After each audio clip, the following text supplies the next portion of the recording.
This episode of the AFTN Soccer Show is brought to you by Recovery Family Law. Recovery Family Law is here to help you solve your family law problems. If you are going through a separation or divorce, they can provide you the confidence to make good decisions and support to enforce your rights. If you have a question about property, children or support, they have the answers. It's not too late or too early to get help. Email info@recoveryfamilylaw.ca or visit recoveryfamilylaw.ca and let their team get you excellent results. Are you sitting comfortably? Then we'll begin. 10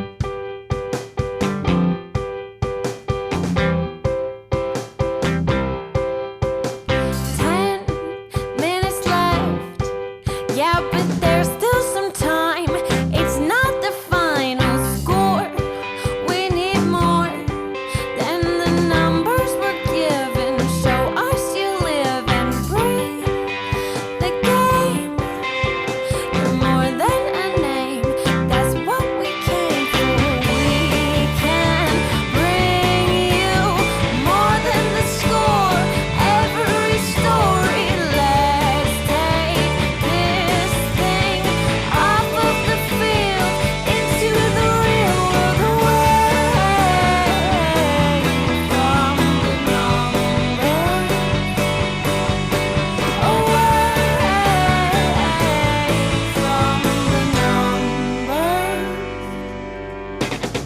Hey everybody, and welcome to another episode of There's Still Time, the AFTN Soccer Show, broadcasting on CITR Radio 101.9 FM from the unceded Musqueam Territory at the University of beautiful British Columbia, brought to you in partnership with recoveryfamilylaw.ca.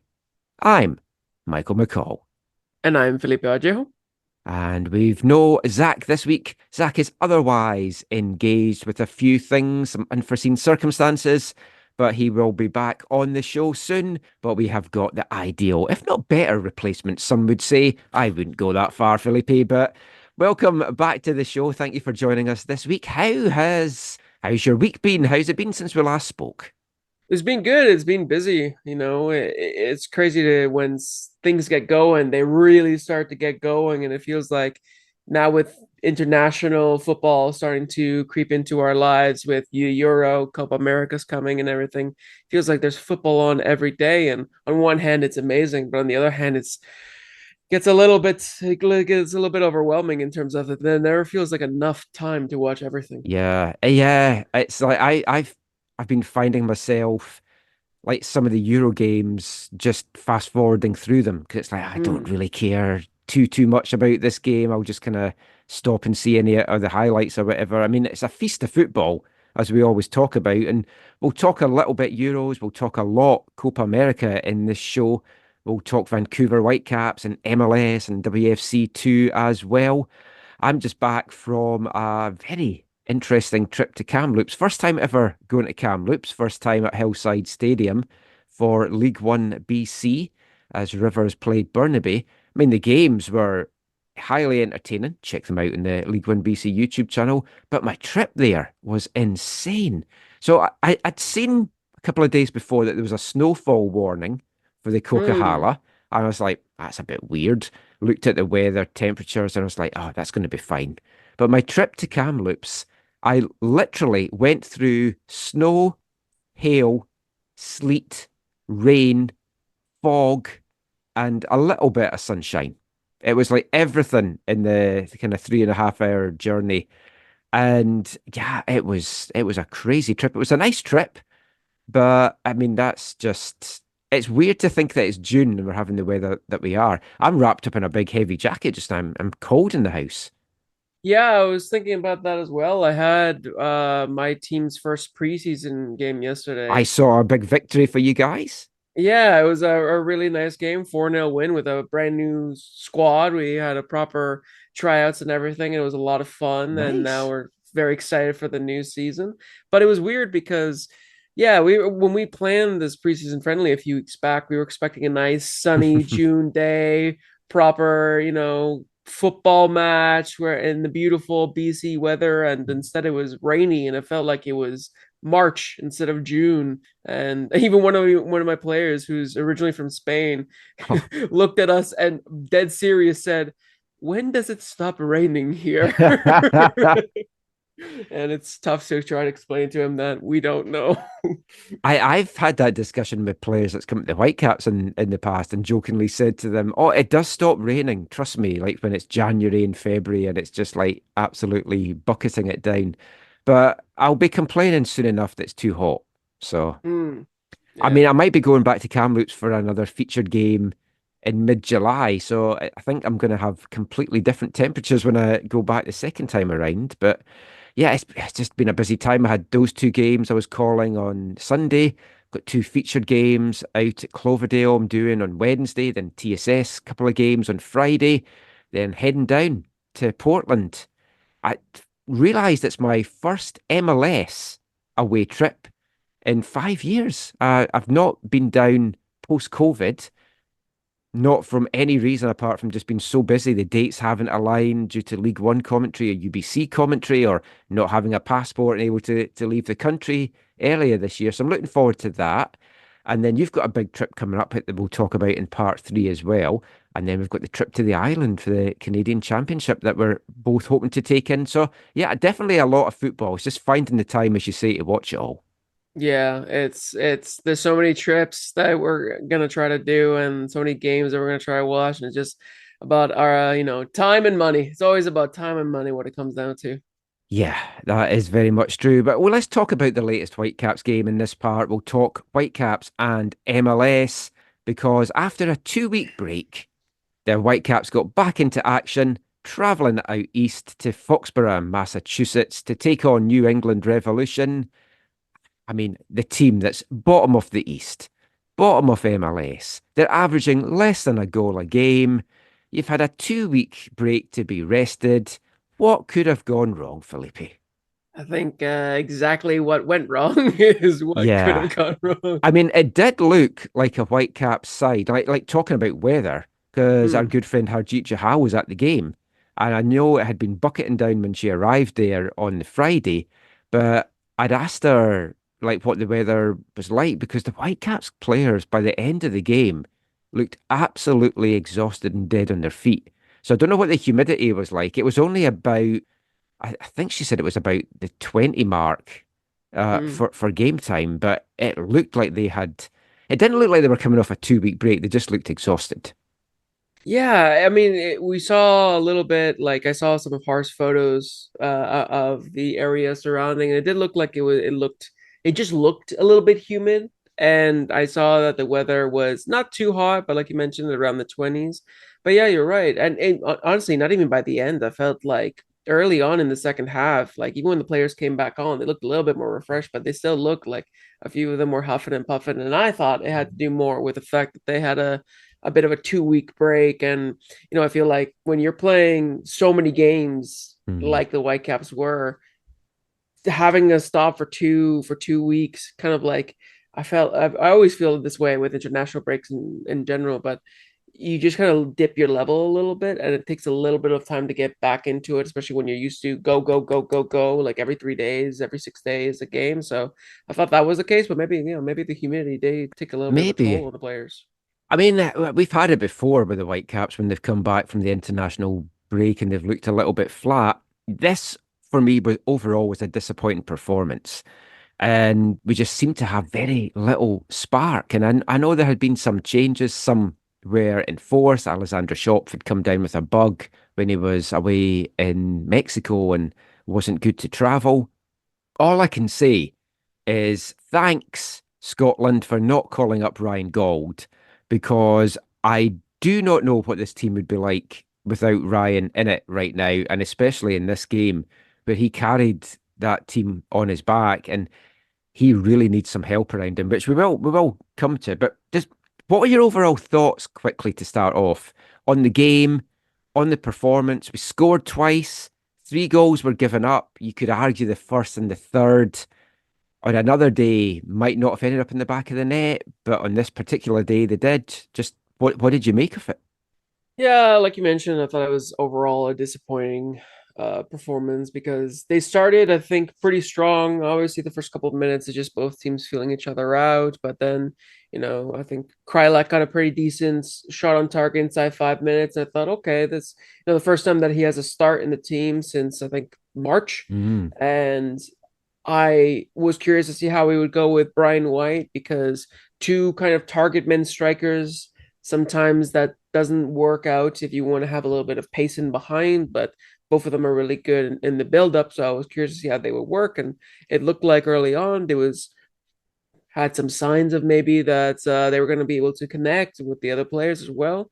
But then, New England just kind of literally a couple minutes later had that wonderful goal from Noel Buck. Just I don't know exactly. Like I would have to look back at it to fully diagnose what went wrong in that one, but it did look like a couple players were out of position. A couple players were a little slow, just basically reacting a little bit too slow for the actual opportunity that presented itself. And I feel like that kind of was like the match in general. I just felt like the players were a little bit off the pace. They weren't as sharp as they usually are. Some of the passing was a little bit sloppy, and New England came into this match in such poor form, mm, and we made them look like a top team in the East. And I yeah. think that is, for me, more telling than any of the actual other stats and the goals and everything is that New England looked really good. And it might have just been, this was a turnaround that they needed. Mm, But the fact that it came against the Whitecaps makes it even more concerning because we've yeah. seen that the Whitecaps have had off days where you can have some fans, be like, okay, every team is going to have an off day. But it's performances like these, it's performances like against LAFC, it's some of but the performance against Miami where it's starting to show a little bit of like, okay, but when are we going to actually go on a little bit of a run like we did at the beginning of the season? That's sort of the biggest thing takeaway that I took from this match is it's just another kind of notch in the off day tally and how many more are we going to have throughout the season. Yeah, I can't disagree with any of that. It was disappointing on a number of levels. Now, New England haven't been playing well. The pressure was on Caleb Porter, but he got a Mm. response from his team. The defense looked static at times, and there'd been two changes to the back three from the team that had beat Colorado. And when I saw the lineup, I was a little surprised, but then I was like, you know what? The way that they've been playing, like Utvik and Brown deserve the start beside Ranko. And I was talking on the post-game show with Asa and Colin, and they asked about Ranko and just felt that he just seemed like a bit flat-footed, or there's something just wasn't right with him in this game compared to what he can do. And I do wonder if he was maybe feeling that he had to do a bit more as the experienced guy that was in the back with the two other guys that he's not been used to playing with both of them at the same time. Yeah, I mean, to be honest, I thought Javane Brown overall played really well. Yeah. I think, not only did he get the assist, but defensively, he's probably been the best defender we've had Hmm. for the last few weeks, which is incredible to say, Yeah. given I've that he really loved wasn't what he's really. brought to the game. And it's like he was whipping in some fantastic crosses. He was getting forward for a centre back in a back three. Exactly. He was like an overlapping right center back. He was playing like sometimes with Canada, Alistair Johnson basically Hmm. plays that or used to play that in the system in the older system. But now we're seeing Javane Brown do it. And that was a really good cross for Ryan Golden, his goal. And Yeah. defensively he was probably the best defender of the three. But yeah, with Ranko, I feel like it's a little bit difficult, and I don't know if this is particular on the Whitecaps or because of how MLS works in terms of their roster, but it feels like if some of your center backs really aren't performing that well, it's really hard to drop more than one of them. I feel Yeah. like the Whitecaps don't have the luxury right now of dropping Tristan and Ranko and giving three basically new center backs the opportunity to play, especially because you could see Javane, Matias, and Bjorn play, but even Matias hasn't been great. So already like three out of your five main starting center backs haven't been in the greatest form. But yeah, with Ranko, obviously he's still young. He's not like a very experienced center back, but more experienced than the other two. And sort of this back three, you expect a little bit more of a performance from him. I thought Bjorn on the ball was pretty decent as well. He loves to make those diagonal passes, but yeah, it Hmm. just felt like there was a little bit of a miscommunication at times from the defenders, and they weren't closing down the spaces quick enough. And I think a couple of them got dragged out by following their man and not tracking the space, which is the Achilles heel Yeah, of which zonal which marking. is Vanny's big no-no in his Yeah, system. it's his biggest pet peeve. Yeah. And it just felt like, yeah, that's what I mean. It's like the performance, it was a little bit lackluster. And I think Ryan Gold mentioned afterwards that it just felt flat, and they felt like they didn't have that Yeah. much intensity, and you could really see it in the match.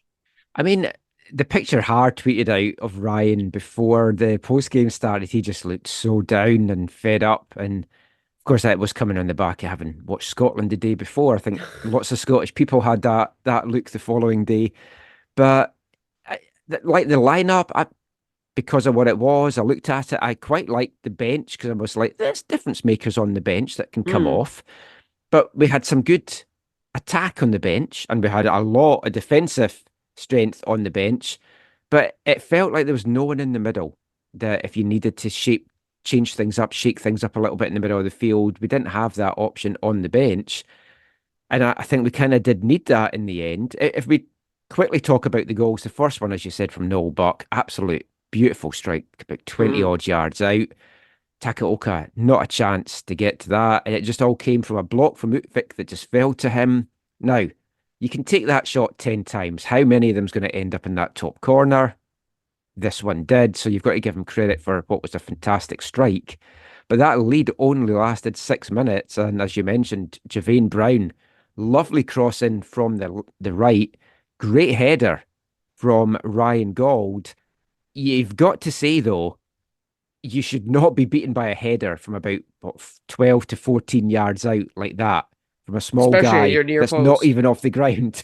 Yeah, and especially at your near post as well. I don't know what Ivacic was doing, where I don't know if he got like a light in his eye or something. He was disoriented because he barely even moved. He just literally watched it go in at his near post. And like, clearly Ryan Gauld has that in his locker, but you shouldn't be allowing him to be able to score from 14 yards out with a header of a 5'6" Scottishman. Yeah, and like he's stooping to head it as well, which was the crazy thing. And we'll come back to Ryan very shortly anyway. But I thought at that point that it had swung back to the Whitecaps. They'd been stung by the early goal. You know what they're like on the road. You know how poor New England's been. And I thought, right, the Caps are just going to push on now and they'll get the win. Didn't work out that way because New England dusted themselves down and retook the lead in the 22nd minute. And this was a good ball. Like Dylan Barrero, who I thought was a real thorn in the Whitecaps side for the whole game. He really put him to the sword at times. He got the ball, plenty of room to just run, and then slipped a great through ball to Vrioni, who timed his run to perfection. I mean, I was like, oh, hopefully that's offside because it looked like he had just like got so far ahead of the two Whitecaps defenders. But no, he timed his run to perfection, tucked it past Takaoka. It wasn't a great goal from the Whitecaps defensively to get beaten through the middle like that, but Vrioni took it so well. Yeah, it was a really, really good strike from Rioni. And, obviously you're going to celebrate any goal that you have. But that was, I think, genuinely for me, one of the poorest goals that the Whitecaps have conceded this season, because that was all too easy. It was two passes from their half. It was one pass from the defense to the midfield and one pass from the midfield straight into Vrioni, and Vrioni put it away. It was like they cut through three lines of pressure, like if it was nothing, like if Hmm. it was like a hot knife through butter, That and was a it phrase really, I was going to use. So yeah. oh, there you go.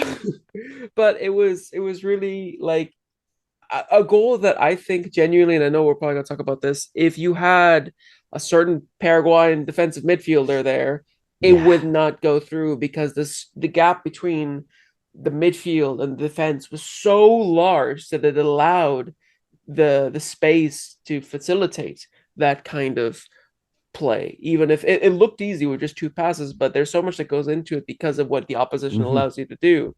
And because the defense was stretched and the gap between the midfield and the defense was so big, it was all too easy for New England to get that ball through and to give that chance to Rioni. And it was sorely disappointing from a Whitecaps perspective because that's again one of the softest goals that you'll see them concede, and they're usually so strong in their defensive organization. I mean, that's one of the biggest things that Vanny has been wanting to build and improve and kind of solidify in the Caps this season is that defensive organization and defensive structure.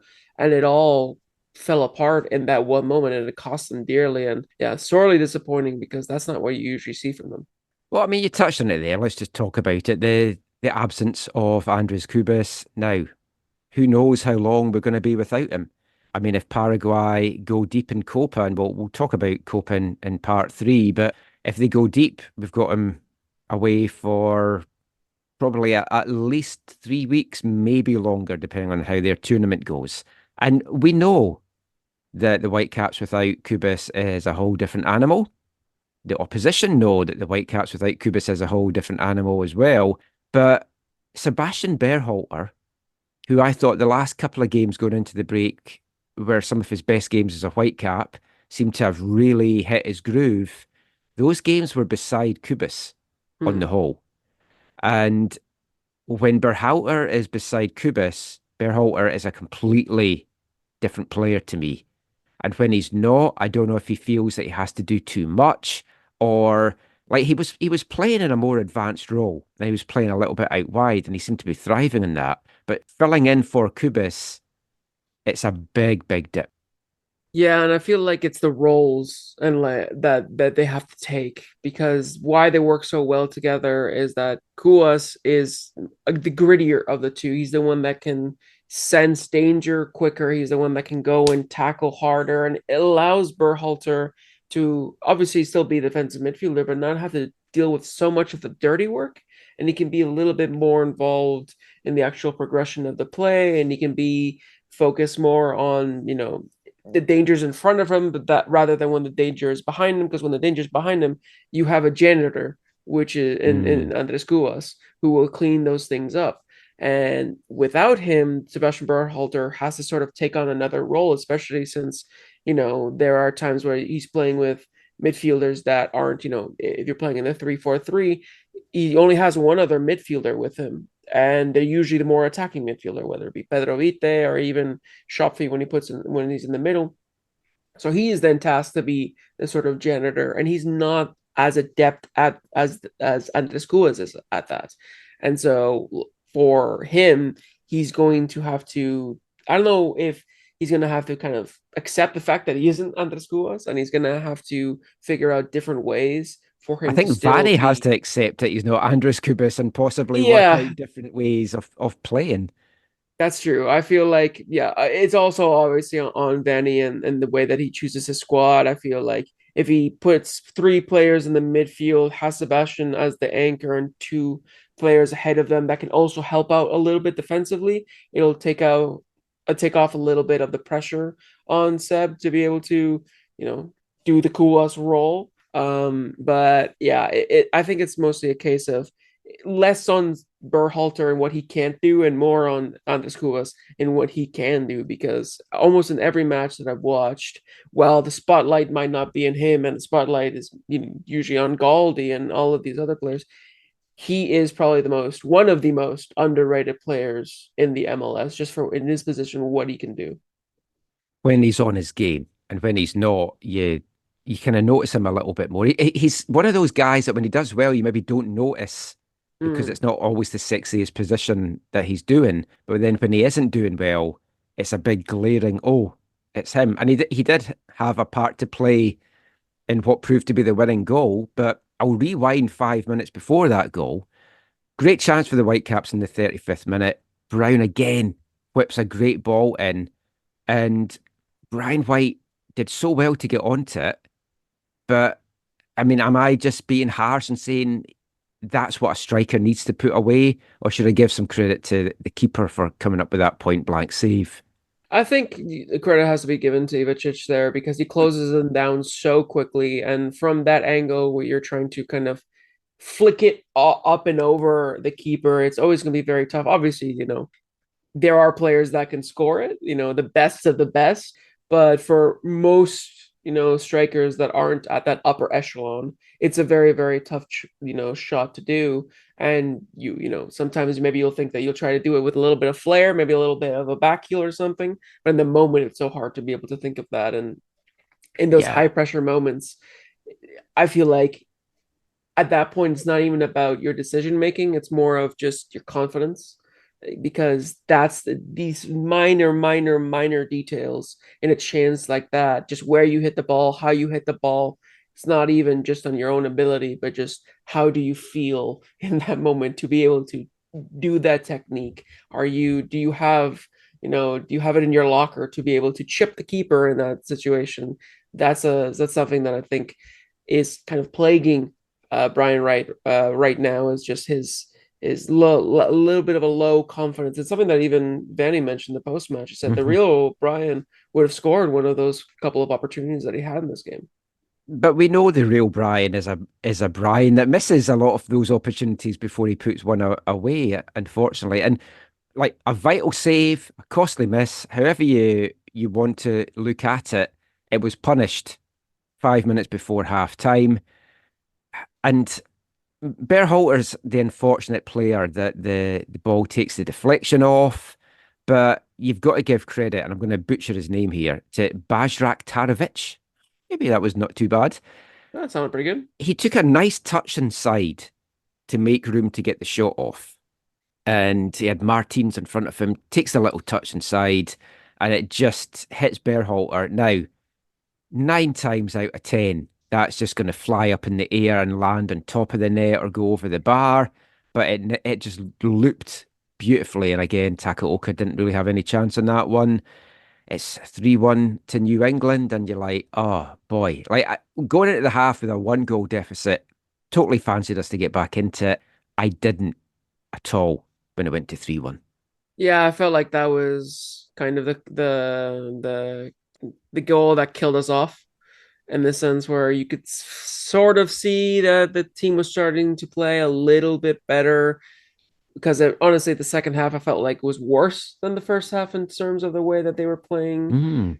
But there were at that point, it felt like okay, they're starting to piece some things together. But then you saw the way that goal went in, and it's just unlucky again. It's just like you mentioned, if you try 100 of those, how many are gonna go in that specific way where it loops over Takaoka? And I've already seen people starting to say if we had a taller keeper, and I don't even want to I entertain know. that because it doesn't matter if you have a 6'6" keeper in net. I don't think he's keeping that out just because no one is expecting the ball to loop in that particular way. And so an Yeah. unfortunate goal, but again, I feel like it's the stuff that happened beforehand that was a little bit more disappointing though. What allowed him to be on that side because this is always a danger with the way that the Whitecaps play. They always give up those spaces out wide near the box to be able to be solid in defense in the central channels, which I understand because statistically you don't score from there. But it's in these occasions when luck is against you, by giving up those spaces, you're going to give up those chances and you're going to allow them to test their luck. And if they're lucky, like they were twice that day, you're going to get punished. Well, I mean, Ryan made it a 1 goal game in stoppage time with that magnificent long range effort. That's another one that a lot of the time you'll see that just fly over the bar. But like the way it left his foot, I was like, you are kidding me. It was more shock than it was in the back of the net. And of course, there's no reaction from the crowd. It's all silent. So I'm like, did that just go in? It was just like, boom, foot back of the net, an absolute rocket. It's going to be right up there for Whitecaps goal of the year contender. Anything though, it just frustrated me more because like both keepers had saves to make in the second half. Takaoka denied Barrero and Rione, and Bovalina had a chance. Ivacic kept away. So I mean, teams had their chances. It wasn't the most exciting second half. But when you see it go in and you lose 3-2, if anything, it just makes you more angry. It's like, why did they not show more? It was like too little, too late. Ryan's carrying the team. That it's now 13 goal contributions in his last 14 MLS matches, or might even just be 14 matches altogether. But in MLS terms, he's got 6 goals and 8 goal contributions in his last 5 MLS matches. And that's what you're wanting from a DP, but he needs help around him. Yeah, yeah, because like as you mentioned, it came too little, too late, that goal, and it was a fantastic strike. Again, question marks around the keeping because Ivacic again rooted to his spot. Mm. I don't know if he maybe needs glasses or something, but the way that he reads the ball's flight at times makes it look like he doesn't really know what's going on. Yeah, he was just Uh, rooted to the spot. Although it was traveling at some pace. yeah, it might have been a bit of a knuckleball where it kind Yeah, of had some movement, but yeah, I feel like it definitely seemed to have a bit of swerve, and maybe that was the yeah. humidity that added to that as well. We've seen it in World Cups in the past, like goals from distance. Brazil used to hit some that just had amazing little swerves here and there on it. But I mean, it just did feel frustrating. The Whitecaps had more shots on target than New Mhm. England in the end stats, and I was like, wow, it didn't feel like that. It for me was frustrating because it still felt like while it was still an improved performance from the Revs, if the Whitecaps played like how they were playing at the beginning of the season, especially away from home, that would still be an easy win because there were Mhm. still opportunities for them to score there. It wasn't like the Reds played a perfect game. There was a lot of spaces in behind. There was a lot of times where just the Whitecaps weren't quick enough in their attack. And because Vanny wants to attack in transition with speed and with a lot of fluidity and a lot of movement, it just felt like they were lacking in bite when they did get the ball. And I think again, maybe it's the way that Vanny set up the team of having Damir Krylak and Brian White together. Both are really good players, but having them play together means that when Gald is looking up and is trying to see who is running in behind, neither of them really have the pace to do that. Neither of them is going to break through and beat the center back in a foot race to go and go clean through on goal. There's where you want maybe like a Fafa Pico, and I felt like when Fafa Mm. Pico came on in the second half, he had added a little bit more of that dynamism, and it's a player, Yeah, a it's player that I something that think. Demir doesn't have. Like Demir can finish, but he doesn't. He didn't have the spark for what we needed in a game like this. No, I know. Honestly, as much as we were talking about underscore us being a player that we're sorely missing, I think a player that could have been a huge help in that match was Ali Ahmed because he kind of brings that same Yeah. thing. Obviously, he hasn't been playing at his best in the last few weeks specifically, but I feel like even still, bringing him on, he could have added a little Hmm. bit more of that spark, and we might have been able to find that goal that we got at the very end a little bit earlier and made it at least a little bit more of a nervy finish for the Revs. But yeah, overall, I think the attack it just was a little bit flat, and it didn't go at they didn't go at the defenders quick enough for me and allowed the New England to kind of reorganize and restructure themselves and be more stubborn in their defense, and then. We've struggled to break down teams that like to sit low anyways, and so at that point it kind of felt like there wasn't really all that much we could do. Yeah. I- Going into this, I would have been disappointed with just a point, but I'd be like, ah, it's a long trip. I guess Hmm. a point's a point. But I was looking for all three. And I touched on this as well in the post-game show. When you look at the points that we've dropped at home, this feels right up there with a game that you could look back at come the end of the season and be like, oh, that was a game that we needed to take points from, and it's cost us dearly in terms of playoff positioning. We were lucky, and we'll come to some of the other results at the weekend, that we stayed in fifth. Other results seem to go our way, and that's going to change because there's a full slate midweek matches, of which the Whitecaps don't have a game. But we clearly need some help in the squad. We need to improve the squad to really make a push in the second half of the season because we're at the halfway point of the season now. And Vanny's semi-happy, I think. He's maybe more happy publicly than he might be privately because they've got Hmm. 25 points from their 17 games. If you put that in the second half, you're going to finish on 50 points. That is playoffs, but it's not a high playoff position unless it's a complete logjam, which it still could be. But 50 points isn't going to get you the top four that you're looking for. So we know we need help. And the secondary transfer window doesn't open for another month, July 18th. It runs until August 14th. Other teams are already making announcements of players that's coming in, free agent signings, possibilities and stuff are well. So we're still a month away. So we might have to lump with what we've got, maybe some call ups. And we touched on this the last time you were on, but see if your mindset's changed any. What's your most pressing need for the team right now? Ah, it's difficult because there are, you could easily say that there are probably two positions, now maybe three, that you desperately need, because before it was like you need a center back and then you also need a striker. But now without Kuas for who knows how long, and Ali, who's not there for a few weeks, they will probably take some time to come back and settle back Mhm. into the squad. Also, if And Kubis has a fantastic Copa, there's going to be eyes on him as well. That might take him away from the Whitecaps permanently.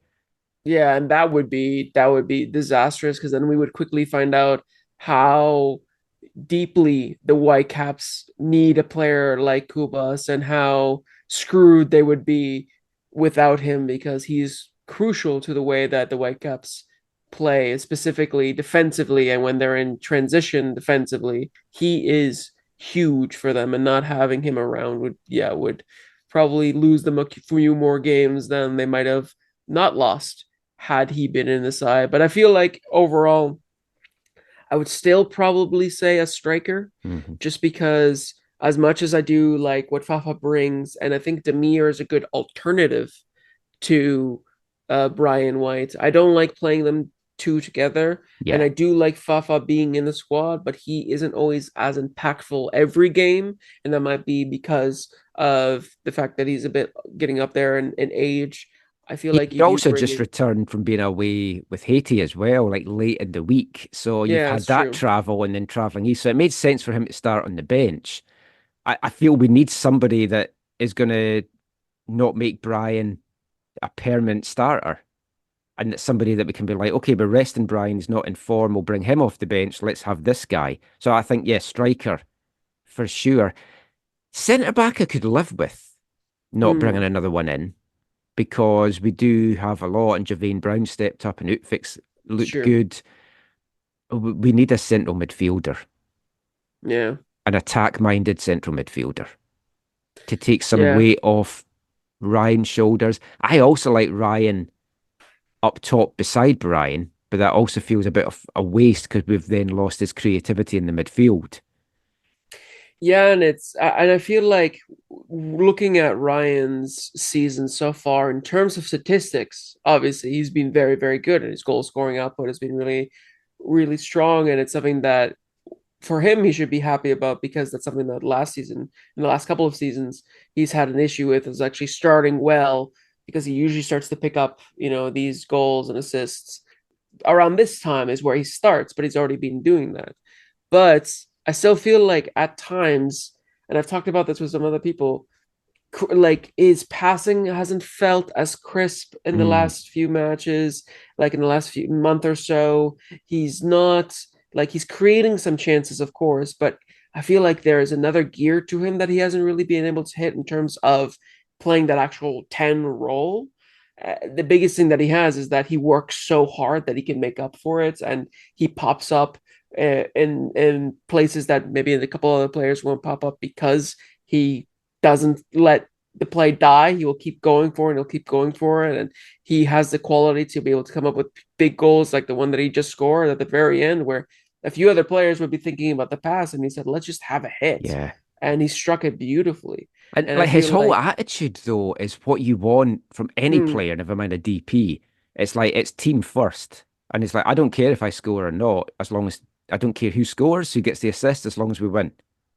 And yeah, you need a team. I'm not saying we don't have that, but you need a team that's got that mindset. yeah. And that's what But the I feel best teams like do. Yeah, but I feel like if you bring in another attacking minded midfielder, it does take a lot of the load off for him Hmm. because then he doesn't have to feel like I'm the creator. I'm the one that has to be creating the chances. And he can focus more as like, okay, what are the spaces that I can occupy? What can I do from, the channels that I like to often, occupy, which is usually on the left, and then he can focus on maybe relationship with Brian or the left wing back, and he can have another number 10, a proper number 10 beside him who can help out a little bit more in terms of the creation. And so it's not just him alone behind Brian trying to create those chances. Because I feel like he does put that pressure on himself. When I asked him about, Brian's kind of snake bitten form as of late, he mentions that a lot of the fault is actually not on Brian, but on himself and the other players around them because they're not finding service to him. So I feel like he himself puts a lot of pressure to create the goals more probably than scoring the goals. Yeah, And so I because feel that like, also highlights Brian's misses more. Because hmm, if we're not getting many of them, every miss he has is suddenly like times by glaring. 10. And it's Yeah. like, but if he was having more chances in the game, it'd be like, oh, well, he's missed a couple, but look, he scored that one. So yeah, Which there is is that. which I feel like is what happened at the beginning of the season where we were Yeah. creating a lot of chances and he Hmm. missed like he would miss four and score two and we'd be like, oh, that's fine Yeah, because he take scored that. Who two. cares? Yeah. Exactly. But now because Mhm. chances are coming at a premium, his misses are becoming a lot more present in people's Yeah. minds. And so yeah, having another attacking midfielder that can also pop up with a couple of goals, but more importantly, be more of an assister will be huge for both Brian's form, I think, and Ryan's form. Well, it's obviously it's silly season at the end of the European season. Lots of transfer rumors floating about, and there's one that's come out today that we'll have a quick chat about. There's also been over the weekend. I think it's more hope than like living in reality of Stefan Eustáquio might be coming to Yes. MLS from Porto. Now, I don't see him coming to MLS. I've got to say No. that first and foremost. I mean, if he does, a Canadian club would be an ideal place for him. So why not in central midfield? We've got a DP spot. That would be an amazing signing, but let's not get into that because I don't think that's based in reality. No, that's a move straight out of like the FIFA career mode or football manager. Yes. That's not one that I think you can realistically expect. And again, I remember when this rumor happened a few months ago as well, when he wasn't playing all that much Mm, for Porto, and they were saying like, "Oh, he should Toronto FC should throw everything at him." And I'm like, again, respectfully, who do you think you are? Like, this is yeah. not Steven Eustáquio at 34, where maybe then you'd bring him over. Like, this is still Steven Eustáquio in his prime, Hmm. and or at least it's supposed to be his prime years. If he was to leave Porto, it would be to somewhere else, like around that level in Yeah, I would Europe. also think Maybe, the money's better over there than anything that any of the clubs here are going to give him. Now, I might be wrong, and it's not always about money. Maybe he would want to live in Canada, but he is brought up over there, and it's like if my understanding is his wife's also yep. Portuguese, so it's like why would he want to uproot everything? So that didn't seem based in reality. I'm also taking this one with a little bit of a pinch of salt as well, but I did want to talk about it just a little bit, Mm. partly because he's Scottish. So a rumour from the Daily Record today on Monday that Mark Leonard, a midfielder, is being courted by a number of English sides, such as Birmingham City and Oxford, third tier sides. And the Whitecaps are going to make a bid for him of £350,000, which is about 610,000 Canadian dollars. Now, I don't think that this is a player that the Whitecaps are in for, but it's an intriguing one, which is kind of why I just wanted to talk about it. And it isn't just because he's Scottish, but he's 22 years old, so he's in his prime. He would qualify as one of the under 23 signings for us. He is an attack minded central midfielder who can also play defensive midfielder and in the wide roles. He was briefly teammates with David Norman Jr. at Northampton, where he has spent his last 2 years on loan from Brighton and Hove Albion. So Brighton have obviously seen something in him. He came through the Rangers and Hearts academies and youth setup, went to Brighton. He's played with them at under 18, under 21, under 23 teams. Has also made two first team appearances for Brighton in the League Cup in 2021. So they've seen something in him, but they would be certainly fine to let him go, and he's maybe not going to get his opportunity at Brighton. He has been capped by Scotland at under 17 up to under 21 level. I've got to say, I know very little about him. I knew the name, that was it. I've looked into him today, and it's an intriguing one, which would surely be depth if it was that, because he doesn't strike me as the guy that's going to come in and be the difference maker that you want. Yeah, I mean, I don't like to try to compare, like, where would the MLS fall if it was in the English pyramid? Where would it be around Well, I had that championship whole or discussion with someone today Oh, because really? they were like, "Oh, League One," and I'm like, "Yeah, but League One's a good level. Everyone's excited by Wrexham. They're League One. Now they're a Yeah, slightly different thing. Whitecaps are playing Wrexham, so maybe we'll get a gauge as to where the teams are in true. levels. Yeah, yeah, But yeah. I mean, Zach and me actually spoke about this on the last show. I see a lot of MLS sides like the Whitecaps would be upper Championship, and some would Really? probably be lower Premier League. Oh, So wow. this does feel like a level below this. Yeah, I mean, I've been also ever since the news broke reading some articles, and like some of the players and people around him have said that he has the quality to be at the very least like upper championship, maybe Hmm. lower Premier League level. That's probably like where his ceiling is.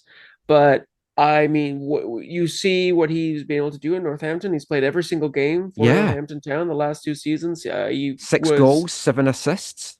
Yeah, and he was nominated, I believe, as a player of the year last season. And I think the manager said that he's probably one of the best players to ever don the shirt, Hmm. which is glowing praise.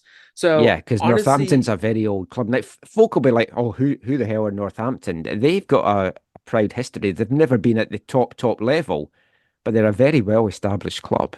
exactly. And so if you look at, the glowing reviews that he's had and the really solid season, the fact that he's only 22, maybe you could see him, being at that championship level in a couple of years, Bit of a even the upper. project. Exactly. And I feel like if you bring in a player like that, I don't know if he's going to be depth or if he's going to be maybe the U22 initiative. Because I don't know if he just turned 22 or if he has been 22. Hmm. So I'm not quite sure on that one. But either way, I think he could be a pretty decent signing. I felt like, from what I've read, the 2 seasons ago, he was more like a defensive midfielder and led the league,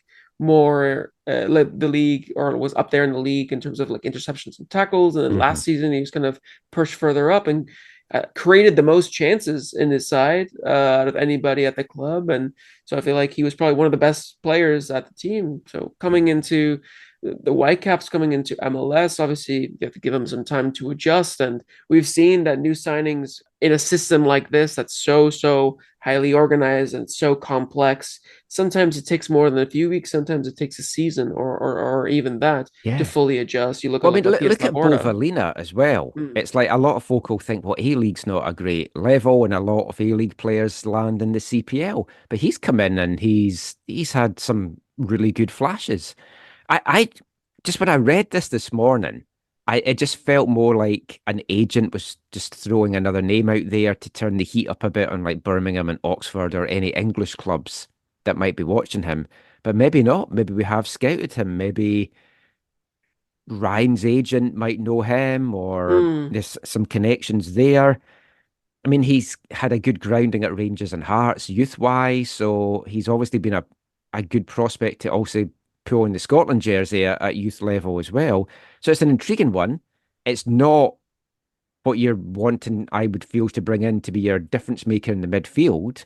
So if we could add him and another midfielder that is top level, be happy enough with that. Yeah, I think so, especially since he, like you mentioned, would be a project, and hopefully with a little bit of time, you can see him kind of come into his own, and maybe like how Pedro Vite was looking like, when he first kind of broke into the scene, 2 or 3 seasons ago. He looked very raw, but at the end of last season, a little bit at the beginning of this season, kind of dipped right now, but Mm. he's been he was a huge staple and came up with some pretty important goals. Hopefully he gets back to that. But I feel like he could be another example of like a Pedro Vita, where you bring in a young player that hasn't been truly tested at a high level, you help mold them, and then he can become an important part of your team. Yeah. Just going back to the Whitecaps MLS, the standings, the loss in New England, that it doesn't hurt them because of some of the other results, as I mentioned. And Vanny always talks about these games against the Eastern teams are bonus Hmm. games, bonus points in a way.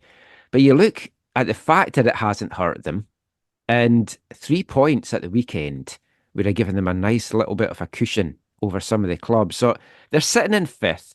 I won't go through like we usually do all the results of all the Western teams because, as I mentioned, there is another full slate of games coming up midweek, which the Whitecaps are missing. But I just want to touch on a couple. LAFC are really flying just now. A big Hmm. 3-1 win in Orlando. They're playing some really nice stuff. They're sitting second now in the table. They've got a game in hand over Salt Lake at the top. And I watched the highlights of the LAFC game, and I watched the highlights of the RSL game as well, which was the 0-0 draw in Montreal. The RSL dominated that game and just couldn't find a winning goal. So that's brought LAFC a little bit closer. But you're looking at these two teams just now, and they seem to be playing a bit of a different level than what the Whitecaps are. And so are the Galaxy, who they had a nice win as well at the weekend. I watched the highlights of that one. That was a 4-2 win over Kansas, who admittedly Kansas aren't great, but again, playing some nice stuff. Seattle got a big 3 points over Minnesota. Yeah. And that was a good result from a Whitecaps perspective because I do see Minnesota dropping a little bit. They're high at the moment. They're fourth and 29. They've got a 4 point cushion now over the Whitecaps. But you look at the Whitecaps are on 25. Colorado's on 25. Houston's on 23. Austin's on 23. Seattle and Portland is on 21. So we make the trip down the I-5 at the weekend. I'm heading down to that, as I mentioned, really looking forward to that. Portland are coming into it, though. They'll have been playing on Wednesday, but it's an away game at San Jose. So, A, it's not too much travel, and it's against San Jose, who are still rock bottom on 11 points. It's a huge game, though, because a win for Portland moves them to within a point of Vancouver, and then we really are looking over our shoulder. What are you expecting from that game at the weekend? I'm expecting a little bit, I think, more of a cagier affair than what we've been used to in terms of Cascadia Cup games. There's been a lot of drama in them recently, especially in, Hmm. in the Seattle Well, games with the red Portland can't keep the cards. ball out the net either, which is one thing. But Yeah, but I feel like it's going to be a bit of a cagier game. I think Portland being, like you mentioned, it's not that big of a trip, but still only having a few days to prepare and at home, I think they're going to be less focused on, dominating the game and like trouncing the Whitecaps. They still might because it's a derby game, but I feel like it's going to be a little bit more of them just kind of biding their time, allowing the Whitecaps to try to build and try to break them down and then attacking them in transition. And at the same time, Vancouver right now they're in an inconsistent form. I don't know what side is going to show up for Portland. Is it going to be the yeah, side that we saw against New England, or is it going to be the side that we saw against Sporting Kansas City and the last two games that they won before the break? It really is up in the air. I feel like if it's a good Whitecap side, then because Portland will be a little bit tired and because Portland haven't been great in keeping the ball out of the net, we'll be able to have those opportunities. It's just, can we put them away? That is going to be, yes. I think, the biggest question is there will be opportunities, but can the team capitalize them and put them in the back of the net? Can they control Evander as well? is the other one. I mean, maybe he gets Mm. sent off midweek. That would be nice, and then he'll miss the game. But yeah, it's a big one coming up, and if Portland get the win, it's going to really tighten things up in the West, as I imagine. Actually, I'm saying if Portland win, they'll just move to win in a point. Actually, if they beat San Jose midweek, not fully thinking of that, they'll actually jump ahead of the Whitecaps if they can get 2 wins in the space of 4 days. The Whitecaps might really sink down the table by the time we do our next show next week. But that is it for the first team chat. It's not it for the Whitecaps chat. We're going to be back talking WFC2, bring you a couple of interviews that we had this week with head coach Ricardo Clark and informed striker Nicolas Fleuriau Chateau. And we'll be back with all of that after this episode's song from our album of the month. Hi, I'm Ryan Gold, and you're listening to the AFTN Soccer Show. I never want to love you. I never want to leave you. You kiss and run and tell me we're through. Your kick and kiss and split me in two.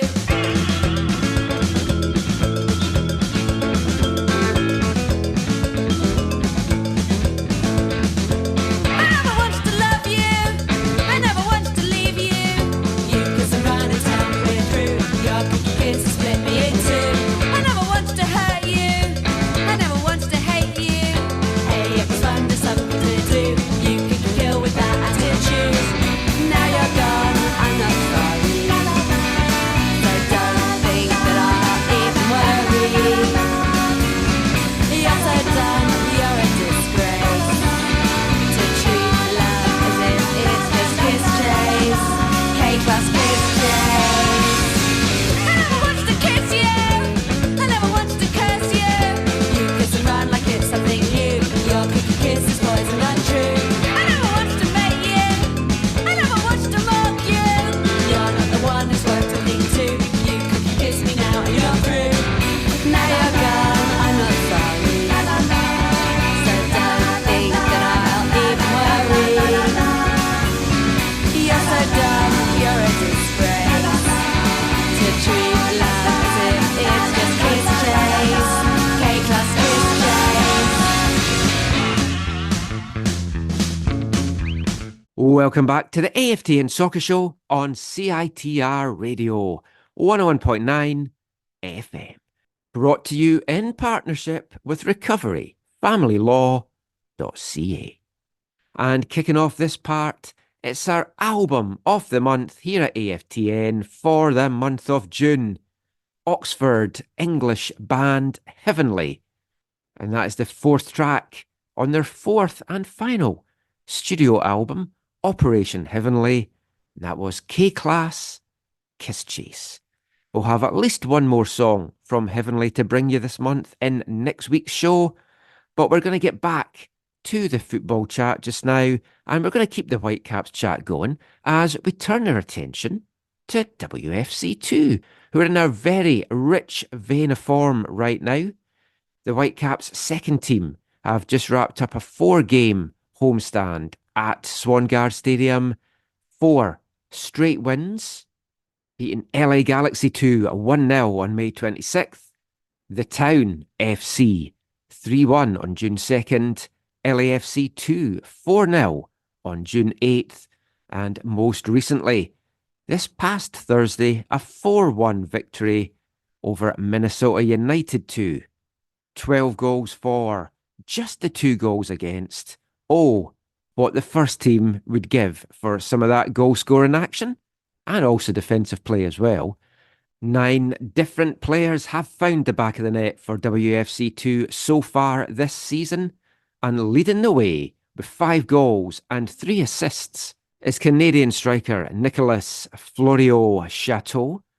The 22-year-old from Ottawa was drafted by the Whitecaps in this year's MLS Super Draft, coming to Vancouver after a very successful college career with St. John's University in New York. He made 31 appearances for the Red Storm, 2 of them starts, but scoring 14 goals in that 2023 season. A rich vein of form that put him on the Whitecaps' radar, and Vancouver selected him in the 3rd round of the 2024 MLS Super Draft, with Fleuriau Chateau signing for Whitecaps 2 in March of this year. And he started off with a bang. 5 goals, as I mentioned. He also scored in pre-season for the Whitecaps. Actually scored the first goal of pre-season for the Whitecaps down in Marbella. And considering the lack of goal-scoring talent that seems to be flowing in the Whitecaps first team just now, it does feel only a matter of time, a case of when, not if, that Fleuriau Chateau might earn that call-up for an MLS match. And if you haven't seen him play, he celebrates his goals with some backflips as well, top-notch backflips. So I got a chance to catch up with Nicolas after that game against Minnesota United 2 on Thursday, just to chat about the season so far, coming to Vancouver, his hopes for the future.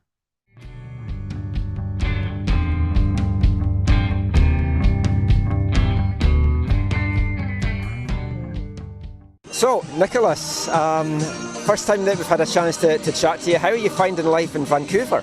Oh, I mean, I think on all fronts life is pretty good. You know, it's a great city, great people here. I've been able to make some great connections, and I'm enjoying my football as well. And so I can't complain, honestly. Everything's good, man. When did you find out that the Whitecaps had interest in you at the draft? Was it just when they picked you, or had they spoken to you? No, I have to give a lot of credit to my agent as well. He put in a lot of groundwork, and so I kind of had an idea of who was maybe going to pick me. And, you know, sure enough, he was right. And, you know, I'm glad to be here now, and all is good. You know, it's Vancouver was the most likely destination, you know, with, after all my conversations with my agent. Also being Canadian as well, yeah, sure. It kind of limits the options for you. But sure. your college career, so you went to St. John's in New York. How was going to school in New York for you? It was, you know, I think I've been lucky to have experienced a lot of great things, you know, whether it's my football or even just life experiences, you know, like living in New York City was a big change from Ottawa for sure. You adapt, you learn a lot, moving away from home, especially in a city as fast-paced as New York. And so it was definitely a great 3.5 years. I made some lifelong connections over there as well, and I have only good things to say about my time there. You've scored goals everywhere that you've played, at youth level, at college, here. How did you find the step up from the college game to this level? Honestly, I think it's more just on the technical side of things. I think college was a little more physical game and less of an emphasis maybe on the technical side, tactical side kind of thing. But, you know, now I'm kind of learning how to play to my strengths at this level as well. And hopefully I'll soon make the jump to the big leagues as well. Yeah, I was going to ask you about that. So you see other guys getting call-ups, and you know the team's struggling a little bit to score in some games. It's like, are you just waiting for your opportunity? Has there been discussions? Or listen, at the end of the day, you know, I have confidence in my abilities, right? And I have full belief that if I keep doing what I'm doing right now, and I think I'm playing pretty well right now, my time will come, right? So I'm staying patient, waiting for the right time, and when I get my call-up, I'll be ready. Now, when you were at college, obviously you had that bad injury as well. So, like missing a whole season, but then coming back and having the season you did at 14 goals, I think it was. Yeah, it was. Like, how did that feel for you? Like, mentally, as an athlete, what's it like when you're missing a whole season like that? It's tough to explain. Honestly, I would say that when I was coming back from my injury, I wasn't even, like, obviously I've always dreamed about getting drafted, playing professional, all that kind of stuff. But before the season, I was just getting focused on getting back on the field, let alone having the season that I did. So I didn't really put too many expectations on myself, and, you know, just things just kept happening and falling in place. And as I kept scoring, then you know, my agent started talking to me saying, you know, this could be a possibility, and I just kept scoring, and, you know, that's about it. I didn't really put too many expectations or goals on myself, and I mean, obviously I hold myself up to a certain standard, but I was just trying to stay healthy and get back to, you know, doing what I love. Your celebration, your flips. Yeah. Have you always done that? I have, you know, I've been flipping for quite a long time. My sister was actually a gymnast when I was a kid, and I actually did gymnastics when I was a little kid as well. Not for long, but I did.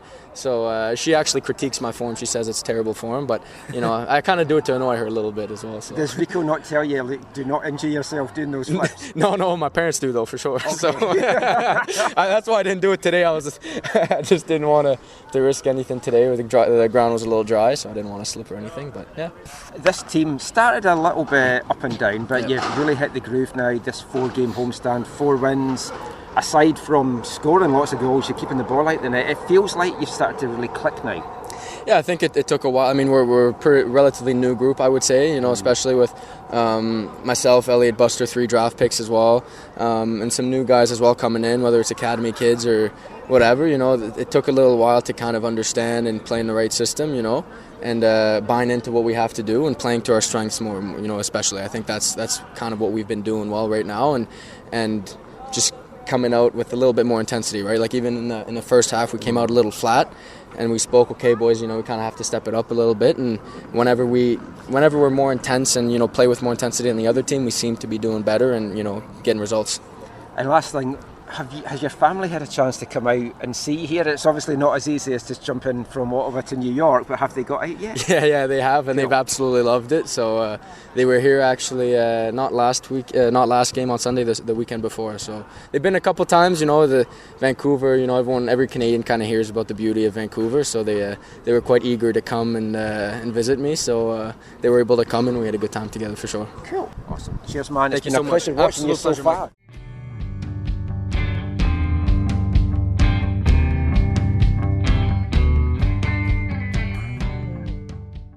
So Nicolas Fleuriau Chateau there, just coming to the Whitecaps and his season so far.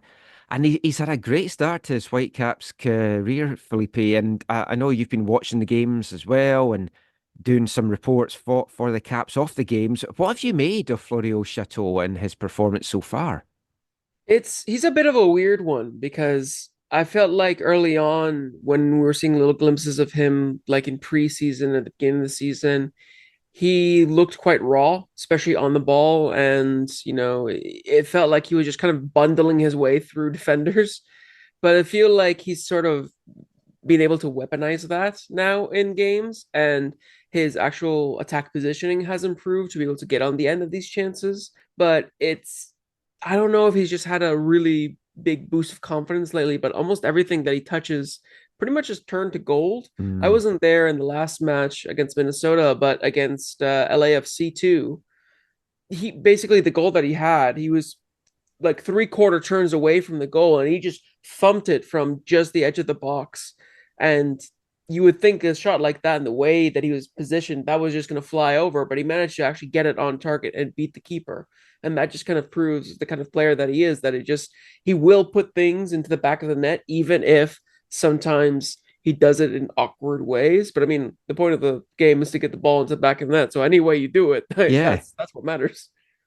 It's another case, I think, of strikers confident, and as soon as you're playing with a bit of confidence, things start to come off and little tricks here and there, and he does kind of bulldoze his way through. I like his hustle and bustle playing style. You look at some of the guys that's been called up already, like Jay Herdman's had call ups, Syrian Cachueli. Just this past weekend, Jeevan Badwal, it was great to see him getting called up and making the trip out east, as midfielders were a very short supply heading into that game. It does feel that if he keeps scoring at the rate he's scoring, if he keeps putting in the performances, I think there's still some things he needs to polish up and just tighten up his game a little bit. But if he keeps doing what he's doing, the call's going to come sooner rather than later. Yeah. And I think it's mostly how he improves in the way of build up. Because I feel like getting on the end of those chances and putting the ball into the back of the net is great. And obviously the Whitecaps sort of need that right now, a guy who can, capitalize on those chances and put the ball into the back of the net.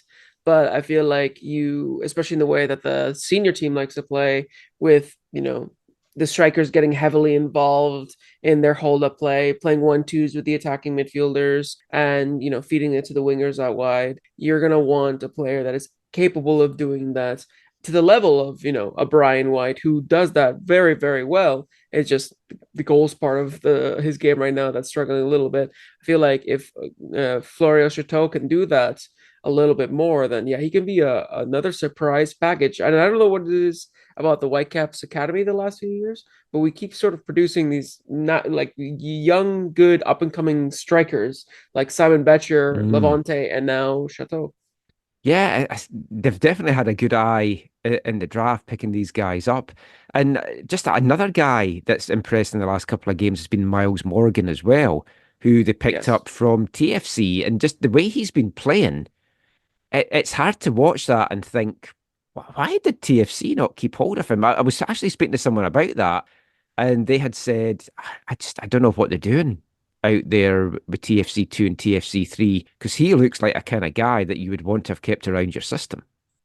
Yeah, for sure. And he's sort of not come out of nowhere for the twos, but I feel like, with the injury to Cyprian Cachuele the last few matches, he sort of stepped up, and I believe he just signed like a new contract, like the full senior contract only like a few weeks ago in the season is like for WFC2. Hmm. And yeah, he's impressed since then. He scored a brace against LAFC2 that I was there for, and he gives the attack for WFC2 just a little bit of a different dynamic compared to like the big guys like Cyprian Cachuele and Chateau that are a bit more physical. He's a bit more lithe, and he can kind of sneak past defenders and get on the end of some good crosses. And yeah, he looks like a really good, capable forward. And I'm excited to see what he does. He got called up also to the Yeah. under 20s for the CONCACAF Championship, so look out for him there as well.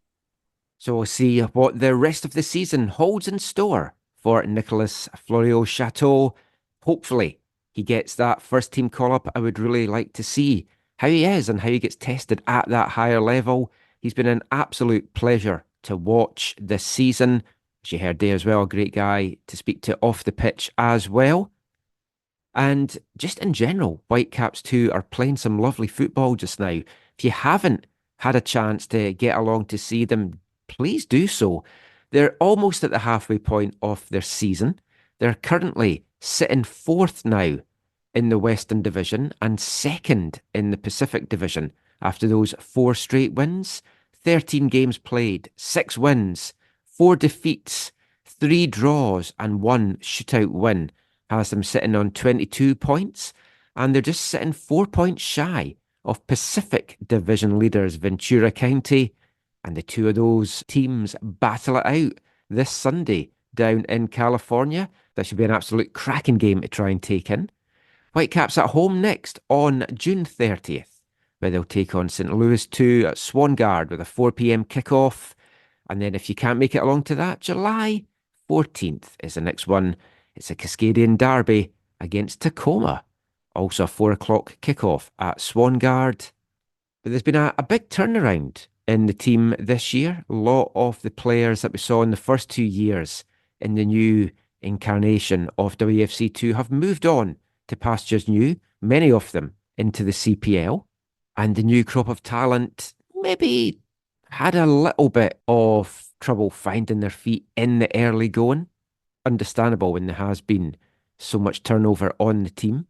But really starting to find their groove now, playing some lovely football, as I said. And head coach Ricardo Clark is delighted by the progress he's seen from his team, now in his second year in charge of WFC2. And I got a chance to catch up with Rico after that win over Minnesota United 2 on Thursday evening, just to chat about the season so far, the highs, the lows, and what's still to come. Here's Ricardo Clark. Hey, ay, rico, rico, rico, rico, rico, rico, ay, rico, rico, rico, rico, rico, rico, rico, rico. Start of the season, Rico was maybe a little bit up and down as there's been a lot of turnover, finding some consistency. But 4 game homestand, 4 wins, the goals are flowing, but they're staying out at the other end. How are you summing up nearly the halfway point of the season? Yeah, I'd say we're putting in more complete performances. I still think we have a long way to go, but I think individually, collectively, I would start on the collective side. We're able to basically win in both boxes. Long story short, okay. I think at the beginning of the season, more times than not, we were defending the box well, right? Defending well, but then we couldn't score goals. All right. In some of those, we were scoring goals, but then leaking some goals on our side, right? So we talked about putting it all together. I think we've done a good job in and making strides towards that. Again, collectively, but then on the individual side, right? You want players developing, you want players trending the right way. I'd say for the most part, that's what has happened up until now. Obviously, still more to go, still more to prove for these players, but I'd say that's the gist of it, right? It's just putting in complete performances has helped us a lot. So it's your second season in charge now. Now, last year, and even the season before last year, the team started strongly, and then there was a little kind of wobble along the way into the second half of the season, kind of form dipped. Yeah. Do you know, did you manage to find out or put your finger on how that happened or how to avoid that this year? Yeah, the first year, not sure, to be honest. I think collectively, I think the collective performance did dip a little bit. Even last year, we noticed in the summertime, the collective performance dipped. So many different factors with the timing of the season, the players available during the season, which is next pro, right? And you just have to deal with it and work through it. This year, who knows? We want to stay strong. We want to, especially on an individual level, make sure that these players are trending the right way, right? We just keep pushing them through this summertime moments. We're going to have a lot of players leaving for national team, right? Which is a moment for potentially younger players to step in, right? And I think in those moments we have to understand that these players, will have tough times, right? But that's kind of the strategy and the processes we have for the club and for this platform, right? Is to give those young players the opportunity. So I'll kind of leave it at that. You have Jay leaving, Jeevan leaving, Manny leaving, maybe one or two others, Miles, right? Again, who knows? Next Pro is such a crapshoot sometimes with what to expect from other teams, but also to expect within your group, right? Because then you have Jeevan maybe getting called up this weekend or other things happening, right, that lead to so many inconsistencies, but you just try to make the most out of it, control what you can control, and then, again, hopefully it all comes together collectively, but most importantly, players are developing and trending individually. And I know this team is about development, it's about developing players for the first team, whether here or CPL or whatever. When you look at the guys that moved on last year and then the guys that's had the call-ups this year, how proud are you of seeing those guys take that step? Yeah, absolutely, man. We get very excited when we see these moments happen, right? From the first year, Ali and Simon, right? Next year you have Levante, and then you have JC pushing on, right? And then, even more so this year. I know there's not been any signings, but then you have players like Jeevan in preseason getting opportunities, right? To be with the first team and develop, right? And we're so excited for when we see that happen. We work with these players every day. We see them putting in the work. We see them having a proper approach day in, day out. Obviously, the young players are going to have ups and downs as players and as people. But we just hope that they're trending the right way, and we hope that we can help them reach their full potential. That's what it's about.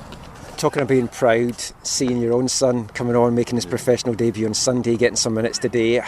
Is it hard to separate proud papa from being the head coach? It has its I guess not weirdness, but it has its awkwardness in there, but not to the point where it's a detriment, I don't think. I'm actually enjoying watching him in this environment, watching him get challenged.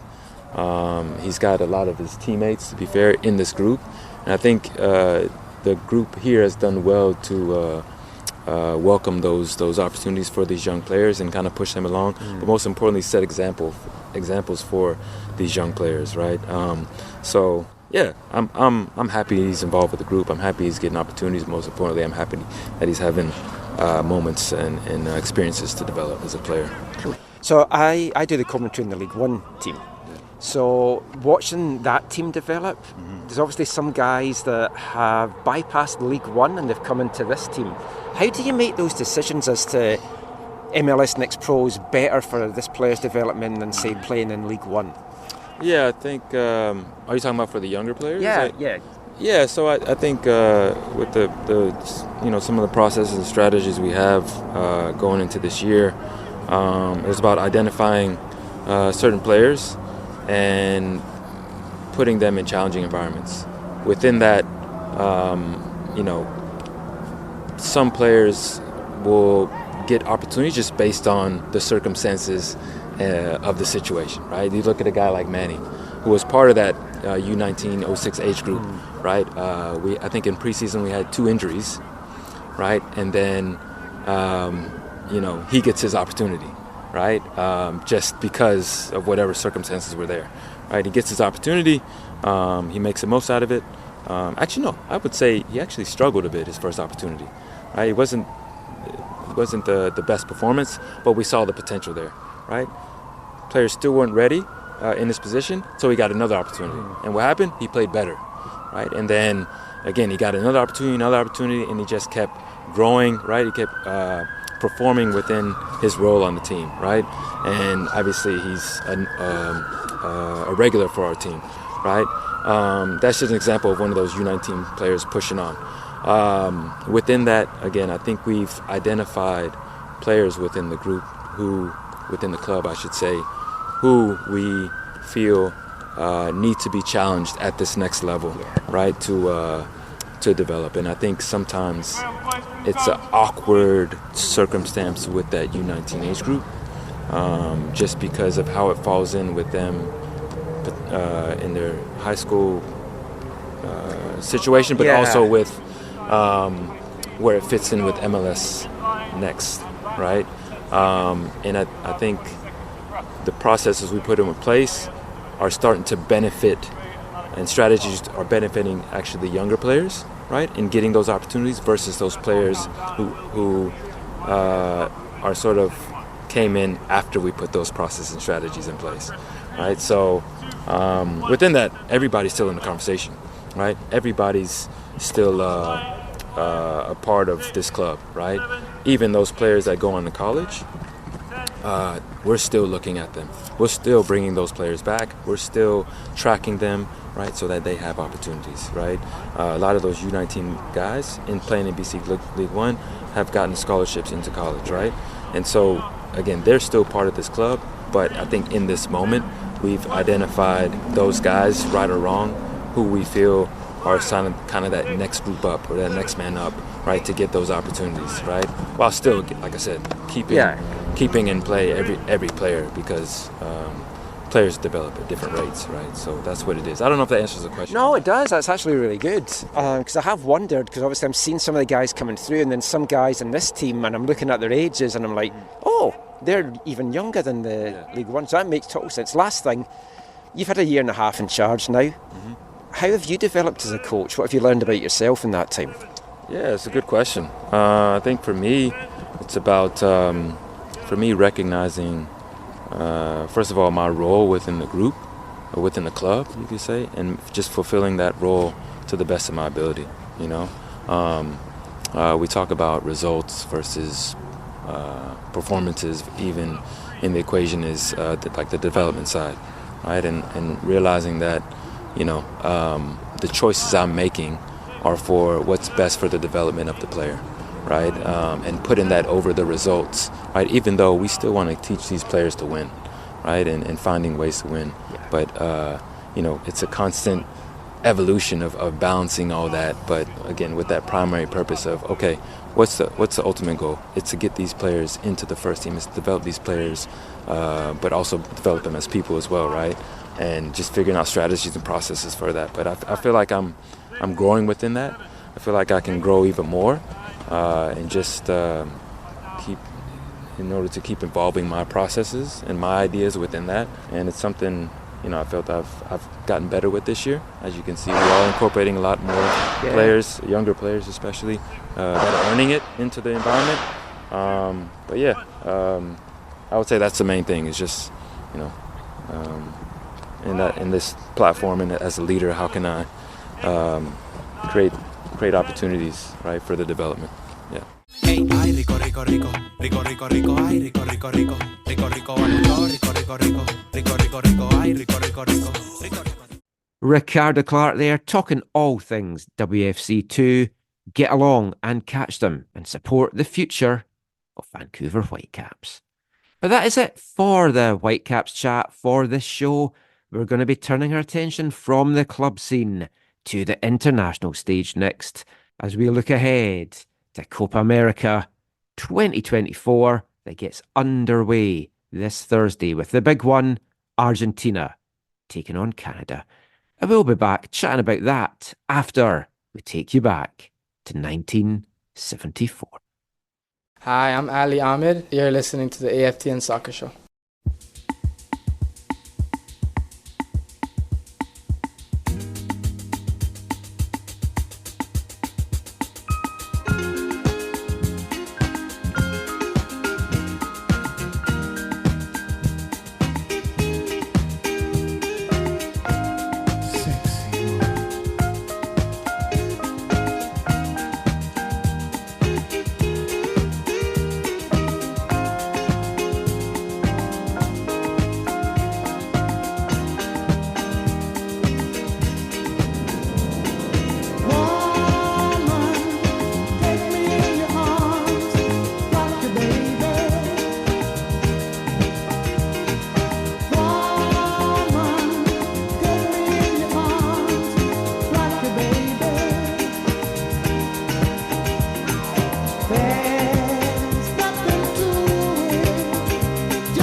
Welcome back to the AFTN Soccer Show on CITR Radio 101.9 FM, brought to you in partnership with recoveryfamilylaw.ca. They support us, go and support them for all your family legal needs. And kicking off this part, we've taken you all the way back to 1974 and the smooth sounds of American singer George McRae with his single Rock Your Baby, a single considered a real landmark recording of early disco music. The song entered the UK charts for the first time 50 years ago this week, coming into the charts at number 45 and going on to spend 3 weeks at number 1 in July 1974. It also hit the top spot in the US, where it spent 2 weeks at the top of the Billboard Hot 100 and 1 week at the top of the Canadian singles charts as well, going on to sell over 11 million physical copies worldwide. It was a huge hit. And it's a song that I really remember from 1974 because I don't think I've mentioned this actually on the show before. I've got an LP released on KTEL, which if you're from the UK and of a certain age, you'll know all about KTEL. They brought out a string of compilation albums that were sold in the likes of Woolworths over in the UK. And I've got an album from 1974 called Music Explosion, featuring 22 original hits as advertised on TV and radio, which was KTEL's big gimmick. And George McRae's Rock Your Baby is the second track on side 1 of the album. And a lot of the other songs that we've played so far also feature on that album, such as Leo Sayers' A One Man Band, Sparks, This Town Ain't Big Enough for the Both of Us, Sugar Baby Love by the Rubettes, and I'm sure many others will feature in this section over the coming weeks and months as we pay tribute to the music and the times and the football of 1974. If you're a new listener and you're wondering why, it's because it's the Whitecaps' 50th anniversary season, so we're combining that with all things 1974. Elsewhere, music-wise, there was no change at the top of the Canadian single charts. Gordon Lightfoot's Sundown, still the number 1 single, No change at the top in the US Billboard 100 either. Billy, Don't Be a Hero by Bo Donaldson and the Haywoods was the #1 song in the charts that came out later this week.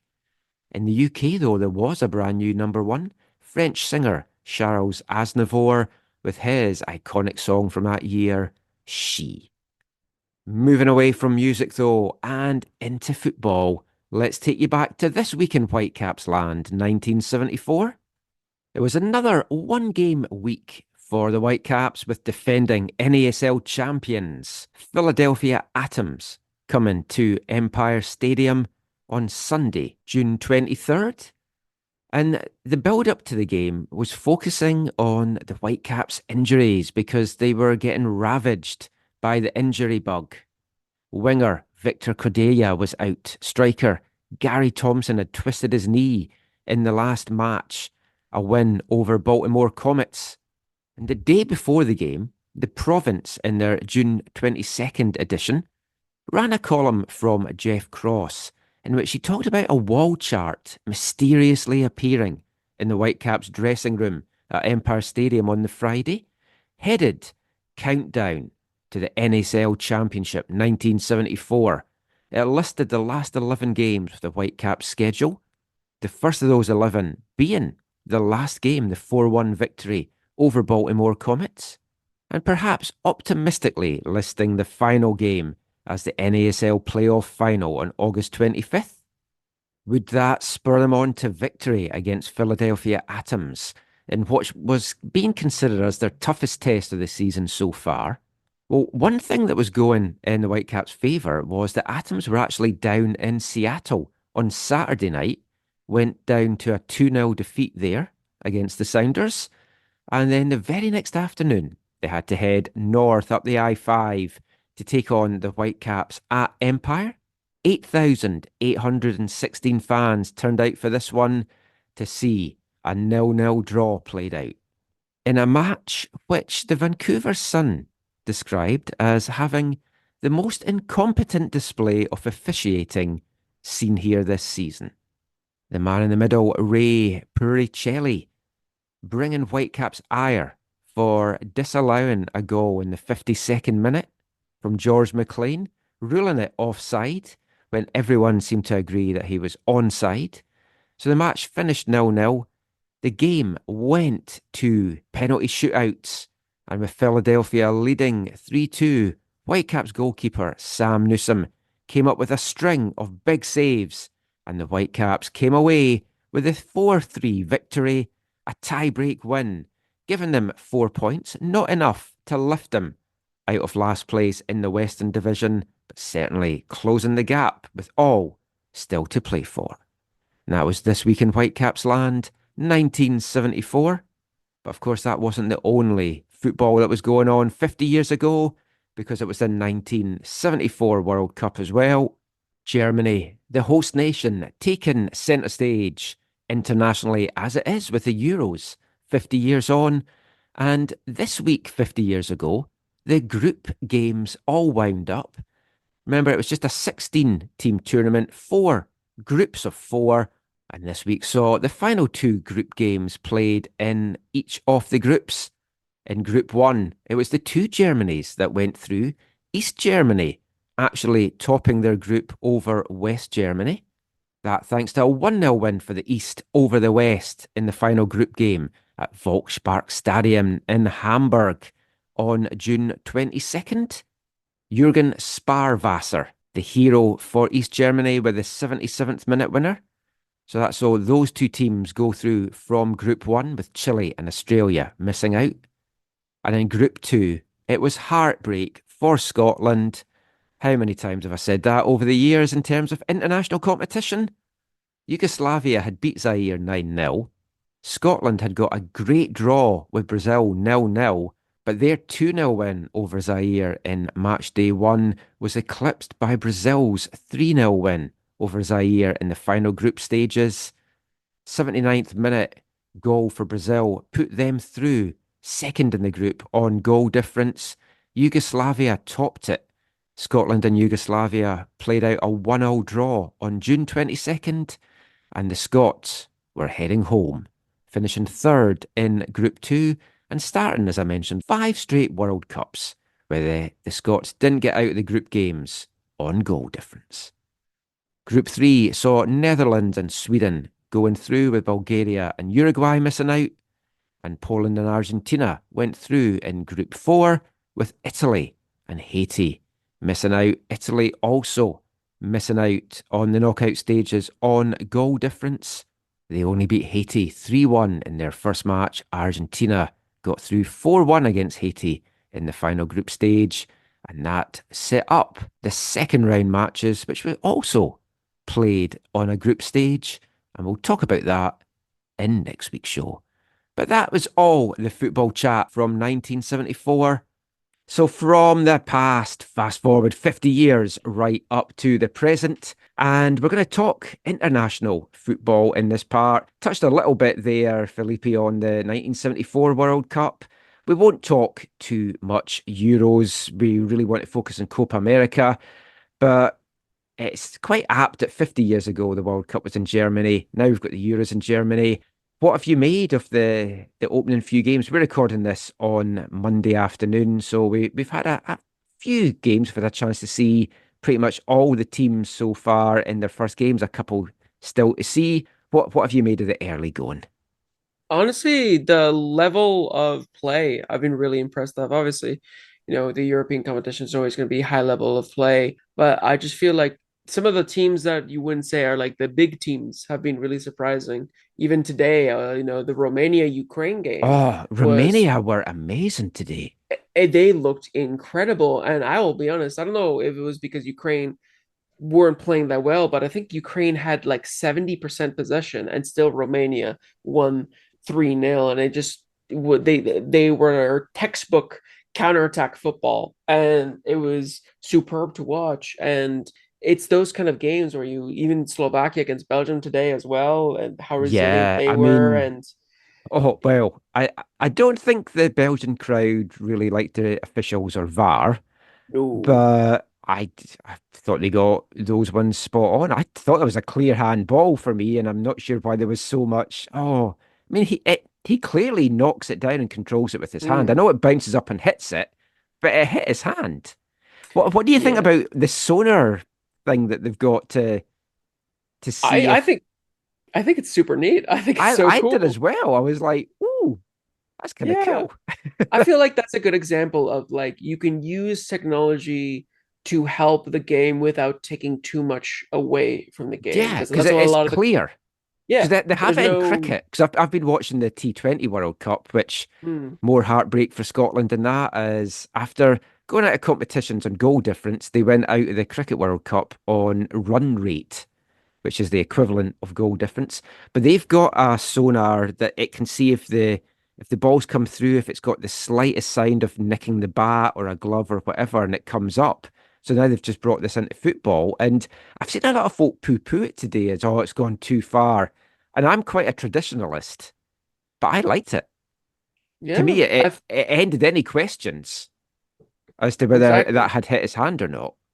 Yeah, no, I think that that's where a good use of a technology like that, because that rule, handballs in general, still very, vague on whether people actually understand the handball rule. There's sometimes where I don't even think I know what the handball rule I don't know is. what it is sometimes anymore. Yeah, but at least you know that if the ball hits your hand in the build up to a goal, the goal is ruled out. Mhm. And with that technology, you can clearly see when the ball hits the hand, so it makes it, like you mentioned, as objective as possible. There, you don't have to rely on the referee's discretion or the referee's subjective view on it. That one is like it hit his hand. The sonar said it. The goal is ruled offside. So I thought it was great. I thought obviously unlucky for Belgium because I mean Belgium, let's be honest, should have won that game Oh yeah, 5-1. yeah, Romelu Lukaku missed four huge sitters, yeah. not to mention those other the chances that were ruled out. And Yeah, it play was that game just tomorrow and it's a completely different result. But I mean, you exactly. saw what it meant to the Slovakian fans. You saw what it meant to the Romanian fans.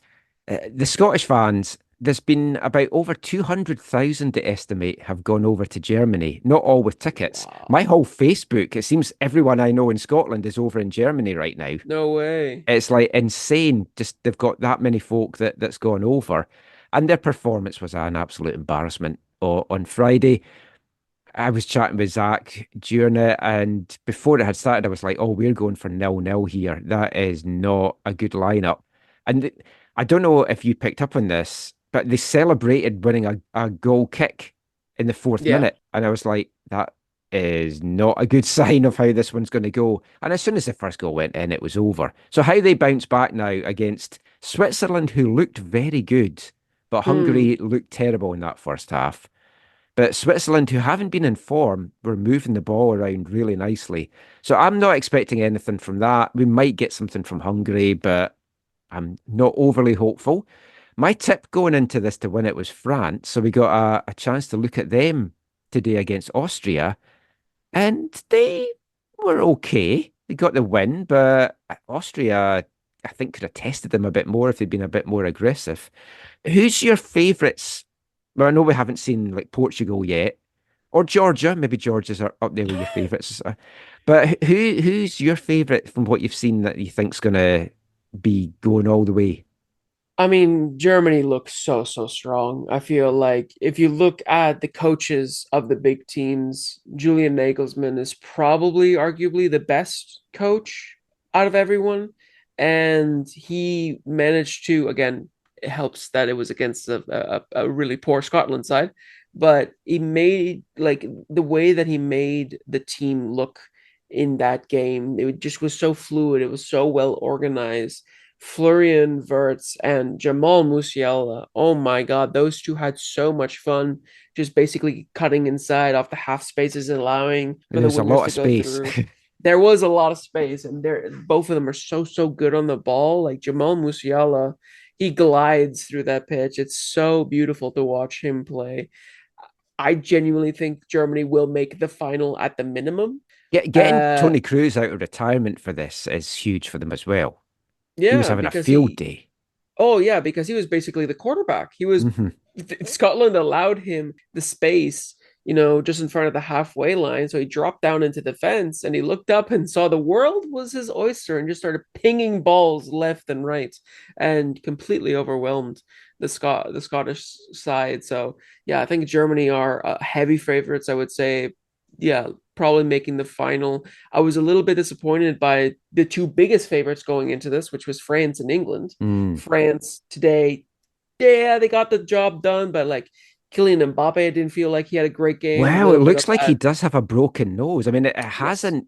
I don't think it's been 100% confirmed, but it said, I'm reading a quote here in the Athletic. It's not good at all, and he might have to wear a mask if he can play. But he's a big doubt for the Netherlands game next. Yeah, I did actually read just now. France released a statement where it said that he did have a fractured nose, and he's going back to the base camp for France to get treatment. But then after his treatment, which I think will mean that he misses the game against the Netherlands, Mm. he'll be able to come back with a mask on. Which huge blow because it's Kylian Mbappe. But I'll be honest, in this match, it didn't feel like he had great chances, and he kept doing what Kylian Mbappe loves to do, which is get the ball in the half turn and just run past his man and bear down on goal. But he missed a one-on-one that I think 99 other times Kylian Mbappe puts that away. But for some reason, he just had an off day and had a broken nose to boot as well on just not on what was a terrible day for him overall. But I think, yeah, France weren't all that exciting for me. And then England were so disappointing for me because I I haven't watched the England game because I knew what the result was, and I was like, they've won. I'm not going to bother watching it. But they've not come into this tournament in great form. They lost to Iceland. Yeah, and I'll be honest, the first 15 minutes, they looked like the England side that went to the Euro Cup final in the last like 3 years ago. Ah, In that first 15 minutes, they looked ready. They were passing the ball around, they were attacking the side so much that it felt like, okay, they're gonna kick on now, they're gonna be able to get one, two, three, four. But no, the next 75 minutes They did nothing. They it looked like they were the small side. It looked like they were Mm. the team that were trying to hold on for a win. And like, don't get me wrong, Serbia are a good side, but to give Serbia basically the ball, be like try to break us down, it felt like a wasted opportunity. You should go and kick on and try to get a second, maybe a third, and then sit back.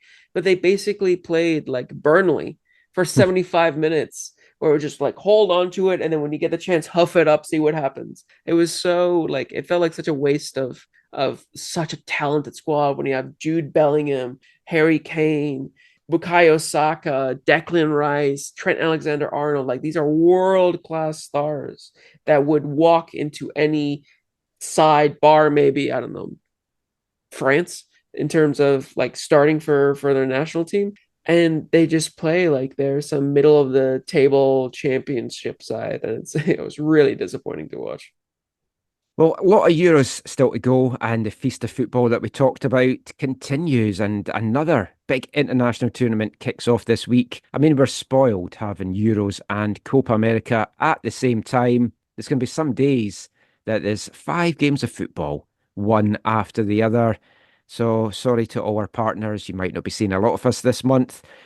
But the 48th Copa America kicks off on Thursday. That is the meat and potatoes of what we're going to talk about in this part. And it kicks off with a huge game as defending champions, World Cup winners, Argentina take on plucky old Canada.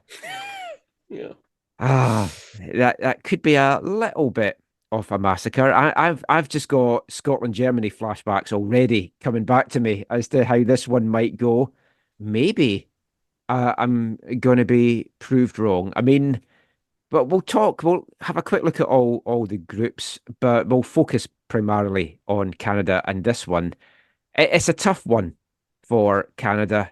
I brought out an extra podcast earlier this week, a couple of days ago, where we focused a little bit on Copa, brought you the press conference from Jesse Marsh and talked a little bit about the group, but we'll get a bit more into it just now. So Canada drawn in Group A, and it's not just Argentina they're going up against. They're facing Peru, who are 32nd in the FIFA World Rankings, Chile, who are 42nd, Canada are 49th, but it's hard to compare Felipe CONCACAF with CONMEBOL. You look across CONMEBOL, and like Bolivia's the outlier. They're 85th in the world. And I know you can take these FIFA rankings with a pinch of salt, but the other 9 CONMEBOL nations take up the top 56 places, and the top 7 in CONMEBOL are all higher than what Canada is. And obviously, it's much tougher games than what Canada have had against some of the CONCACAF opposition. So, I mean, it's a tough task that's ahead of them. We'll focus on Canada first. How do you see them doing? Do you see them getting points? Do you see them getting through the group? Or do you see them being potential whipping boys in these matches? Honestly, because it's one of the first times that we're seeing kind of this generation of Canada face common ball opposition like this in a tournament like this in competitive setting, it's kind of hard to really predict. You could see it honestly going any which way. I think what Canada do have going for them is that, I mean, Argentina, I'll be honest, we're just going to shelf that one just because I feel Yeah. like Argentina have only lost one game since they lost to Saudi Arabia in the World Cup, and that was against Uruguay, who are one of the favorites as well. Aside from that, I feel like that one's going to be a little bit of it could be a little bit of a battering because I feel like Jesse Marsh is going to say, go out there and try to play the way that we want to play, with the way that Jesse Marsh wants to play. And fans of just, of Leeds will know that when things go wrong and Jesse Marsh gets the plan wrong where the players are unable to enact it, it usually means a lot of space in behind and a lot of opportunity to break the team down and getting a lot of goal scoring chances. So it might be maybe a 4-0 again, like we saw against the Netherlands. I'm hoping for a little bit better. I would take that right now, to be honest. I think I've just got like PTSD after Scotland, but it's like I would take 4-0. I'd bite your hand off for that because Argentina have the ability to really run the numbers up here. And maybe I'm Yeah. doing Canada a little bit of disservice, but I've always felt Canada's weakest aspect in recent years has been their defensive side. Yes, and to be fair, I do like this new duo that we're seeing in the defense of Moise Yes, Bombito and of Derek Cornelius because they're, especially Bombito, their recovery speed is insane. Like he's it's been not a gonna revelation. exactly. And the biggest thing is that it's not just he's quick. Obviously, we know he's quick, but he also is actually quite good at reading the game Hmm. in terms of knowing where to position himself. Obviously, he still has a couple of mistakes in him. He's a little bit raw because he's still quite young, but I really like the way that he plays when he has, Cornelius beside him because Cornelius can kind of help him a little bit in terms of positioning while Bombito can help more in terms of like if the ball goes in behind, I can catch up. I know that I can get there and make that last ditch tackle, which I think will be huge against a team like Argentina because Argentina does have some quite quick players. They have, like Lautaro Martinez, Julian Alvarez. I mean, Angel Di Maria is still quick, even though he's up there in age. And I feel like having them will, at the heart of the defense, will help Canada be able to deal with some of that threat in behind. But still, I mean, the quality that Argentina have is going to be, I think, a little bit too much. And more than anything, and I know it's something that Jesse Marsh addressed as well after the game against France, is the tenacity of these teams. That is what I think is going to be the biggest sort of tell for Canada and how they're going to do is that, even if sides like Chile and Peru might not have as much quality in their starting 11 as Canada does nowadays, they know how to fight. They have a grittiness about them. They are masters of the dark arts. They can get under your Hmm. skin. They can manipulate the ref. If you get caught up in that, you can get steamrolled, and that's how they will get those results. If it was proper football, I would probably back Canada to get maybe 4 points from this table. But because I don't know how much they'll be able to actually deal with all of the extracurriculars that might happen in games like this, as a Colombian, as a person that's watched Copa America, and as a person that's watched South American football, that's 50% of the battle. Yeah, well, I mean, they're That's going to used to be, CONCACAF, but this is like different level. yeah, because I think CONCACAF at times is a bit more farcical. Yeah, but that's a good description. but common ball, like they are like masters are at it. You don't see the flopping that you see in CONCACAF where you're like, that's very clearly. This one is there. They know exactly how to fall, how to Hmm. argue, how to, tug on shirts and push and But leave an how much elbow do you in. feel VAR's maybe taking that edge that they've got away from it? Because you can't get away with as much. I feel like again, because VAR is more on the referees who use it rather than technology Mm, itself. If the referees are fine with having a little bit of that tussle and bustle in the game, then they're not going to even ask VAR to look at it, or VAR is not going to even ask the ref to take a look at it unless it's something that's actually egregious. And so I feel like it really depends if the refs are content to let the game play on in this way, then likely we will see the game continue to be done in this way. You might not see some of the antics that you've seen before of tackles flying in that you think are clear red cards and things like that. But still, I think it's still going to be a very very physical battle. And for Canada in this competition, Argentina, you're more than likely if they get a draw, that'll be like the biggest one of the biggest results that you can see for Canada if they manage to get a draw against Argentina. But I feel like it's going to be really have to come down to can they get a point against Chile and can they beat Peru? That's going to be, I think, their route to making it out of this group because both sides, Chile and Peru, similar to Colombia as well, honestly, though Colombia I feel like has adjusted a lot better.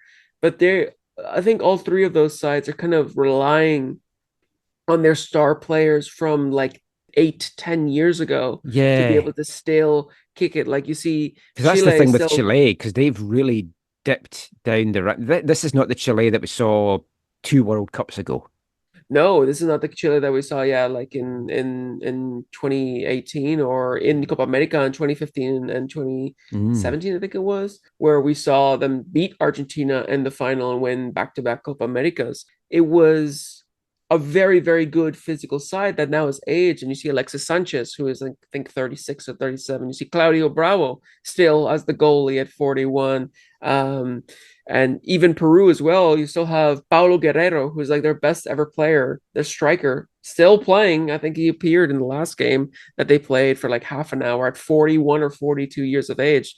So both of them are getting up there in age. So if you can actually use the way that Jesse Marsch likes to play, which is very aggressive, very attacking, this man-to-man marking, and you can deal with the physical side of the match, not play into the antics, then if you can have the players like Fonzie and Liam Miller and Jonathan David and Richie Larea running at that defense that is pretty much aging, they'll have, I think they can get a lot of joy, but it's going to come down a lot to game management with the Canada side against those teams, because if they don't manage the game properly, then they can easily get walked all over by those teams, and then they'll come out with 0 points and they'll look no better than the World Cup from a few years ago. So it really is going to come down to that side of the game for me and whether Canada make it out of the group or not.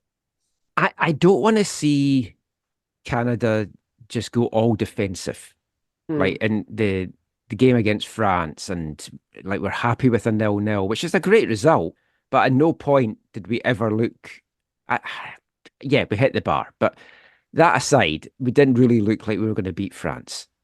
And we weren't taking the game to France.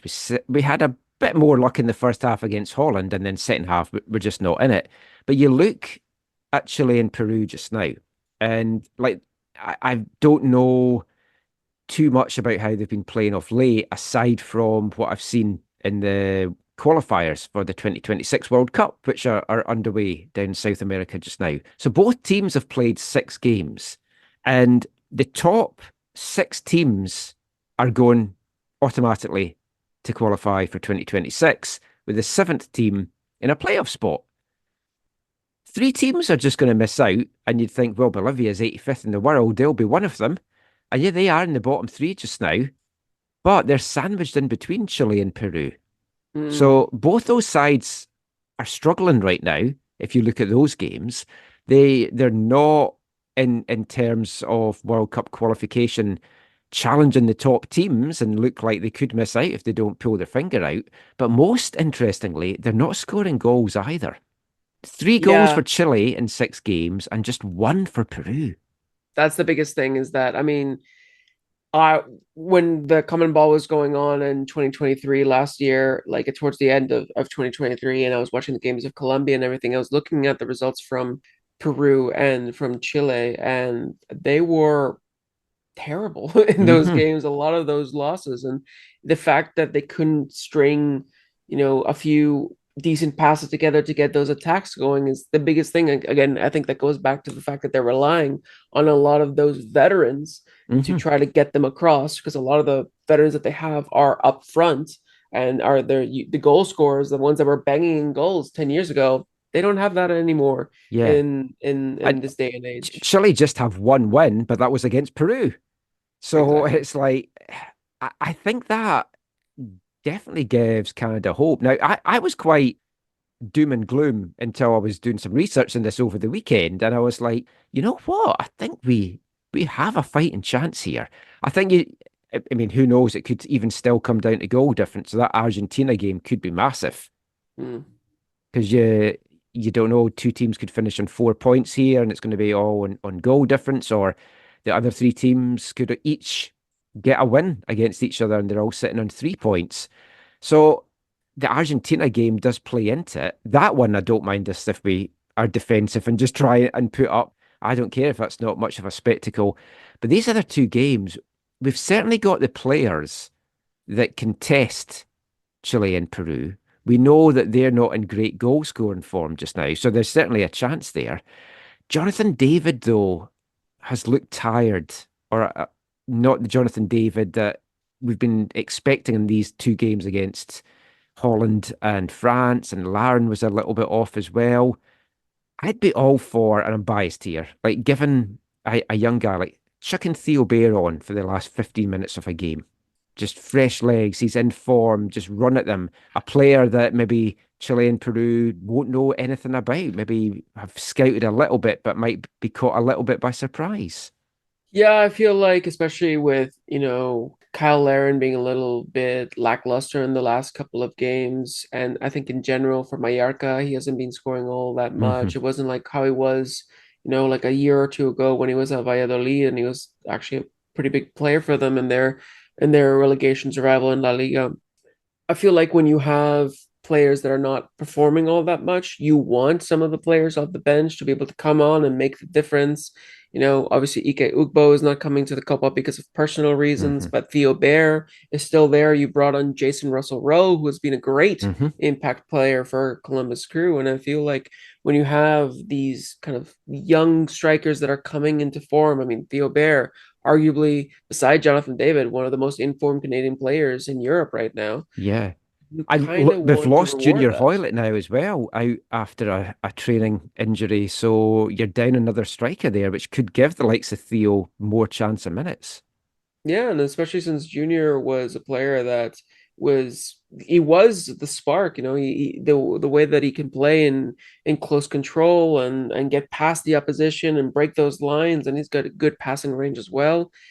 You're going to need somebody else to step into that role. Hmm. And people have been saying that maybe that's what Jonathan David should do. Maybe Jonathan David in Canada should drop from Mm. the striker, go into the 10 role because he is quite good technically and can be a little bit more creative. And you have a striker ahead of him that is more of that proven goal scorer hold up play. And if it isn't Kyle Larin right now, then maybe Theo Bair can be that. And if you find space in behind, which I'm guessing that against, especially against Argentina, they're going to be pushing so hard against Canada, they're going to be leaving a lot of space in behind. Yeah, a They nice also have a pacey little, guy up front, long ball up, route one. e- exactly, and they have a little bit of an aging defense, except for like Christian Romero, but you got Otamendi still playing. If they can target that, maybe Otamendi's side and in behind ball, and you have Theo Bair there, maybe you can, get, nick a goal, smash and grab, something like that. I feel like for Jesse Marsh, you want to reward loyalty. You want to reward the players that have put everything into this side, of course. But also, you were brought in to be more of a forward thinking, riskier manager that Hmm. has a set identity. Don't make compromises because a player has a record goal scoring record. If he's not in form, play the players that are in form. Yeah, and I I would think rather that be the Marsh is case. not afraid to do that. He's not going to shy away from that. He's going to have the difficult conversations, and like Fonzie already said, he challenged him with some of the conversations that he had, and that's good to hear.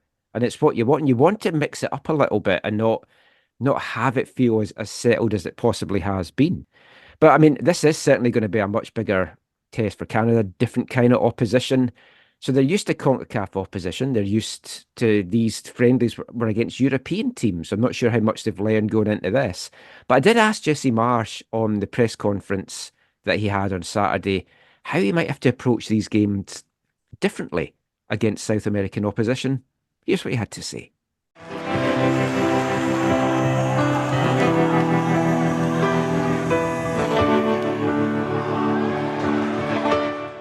You've had your warm-up games against European opposition, and obviously the players are used to CONCACAF opposition. Do you feel you need to tweak tactics a little bit against South American opposition? What kind of different challenges does that pose for you? We've talked already with the group about the mindset of what South American teams are like, right? That they're fighters, that they're savvy, that they know how to handle referees, that they have a different level of intelligence of what it takes to be winners. And so, and by the way, this is something that with our team, I think we're still trying to develop, right? Is a hardened edge and a savviness of what the best games need.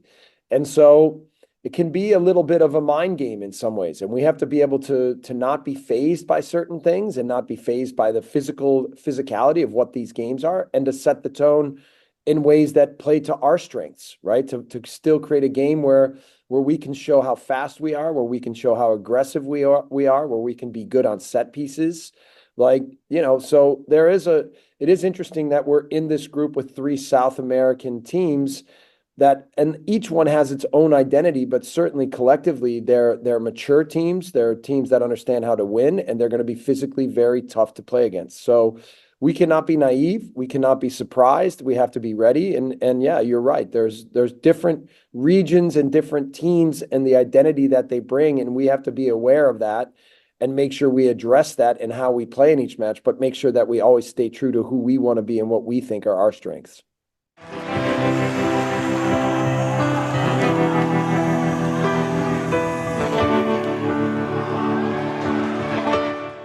So as you alluded to there, Felipe Mars, just talking about there is the dark arts, there's a whole different side to this.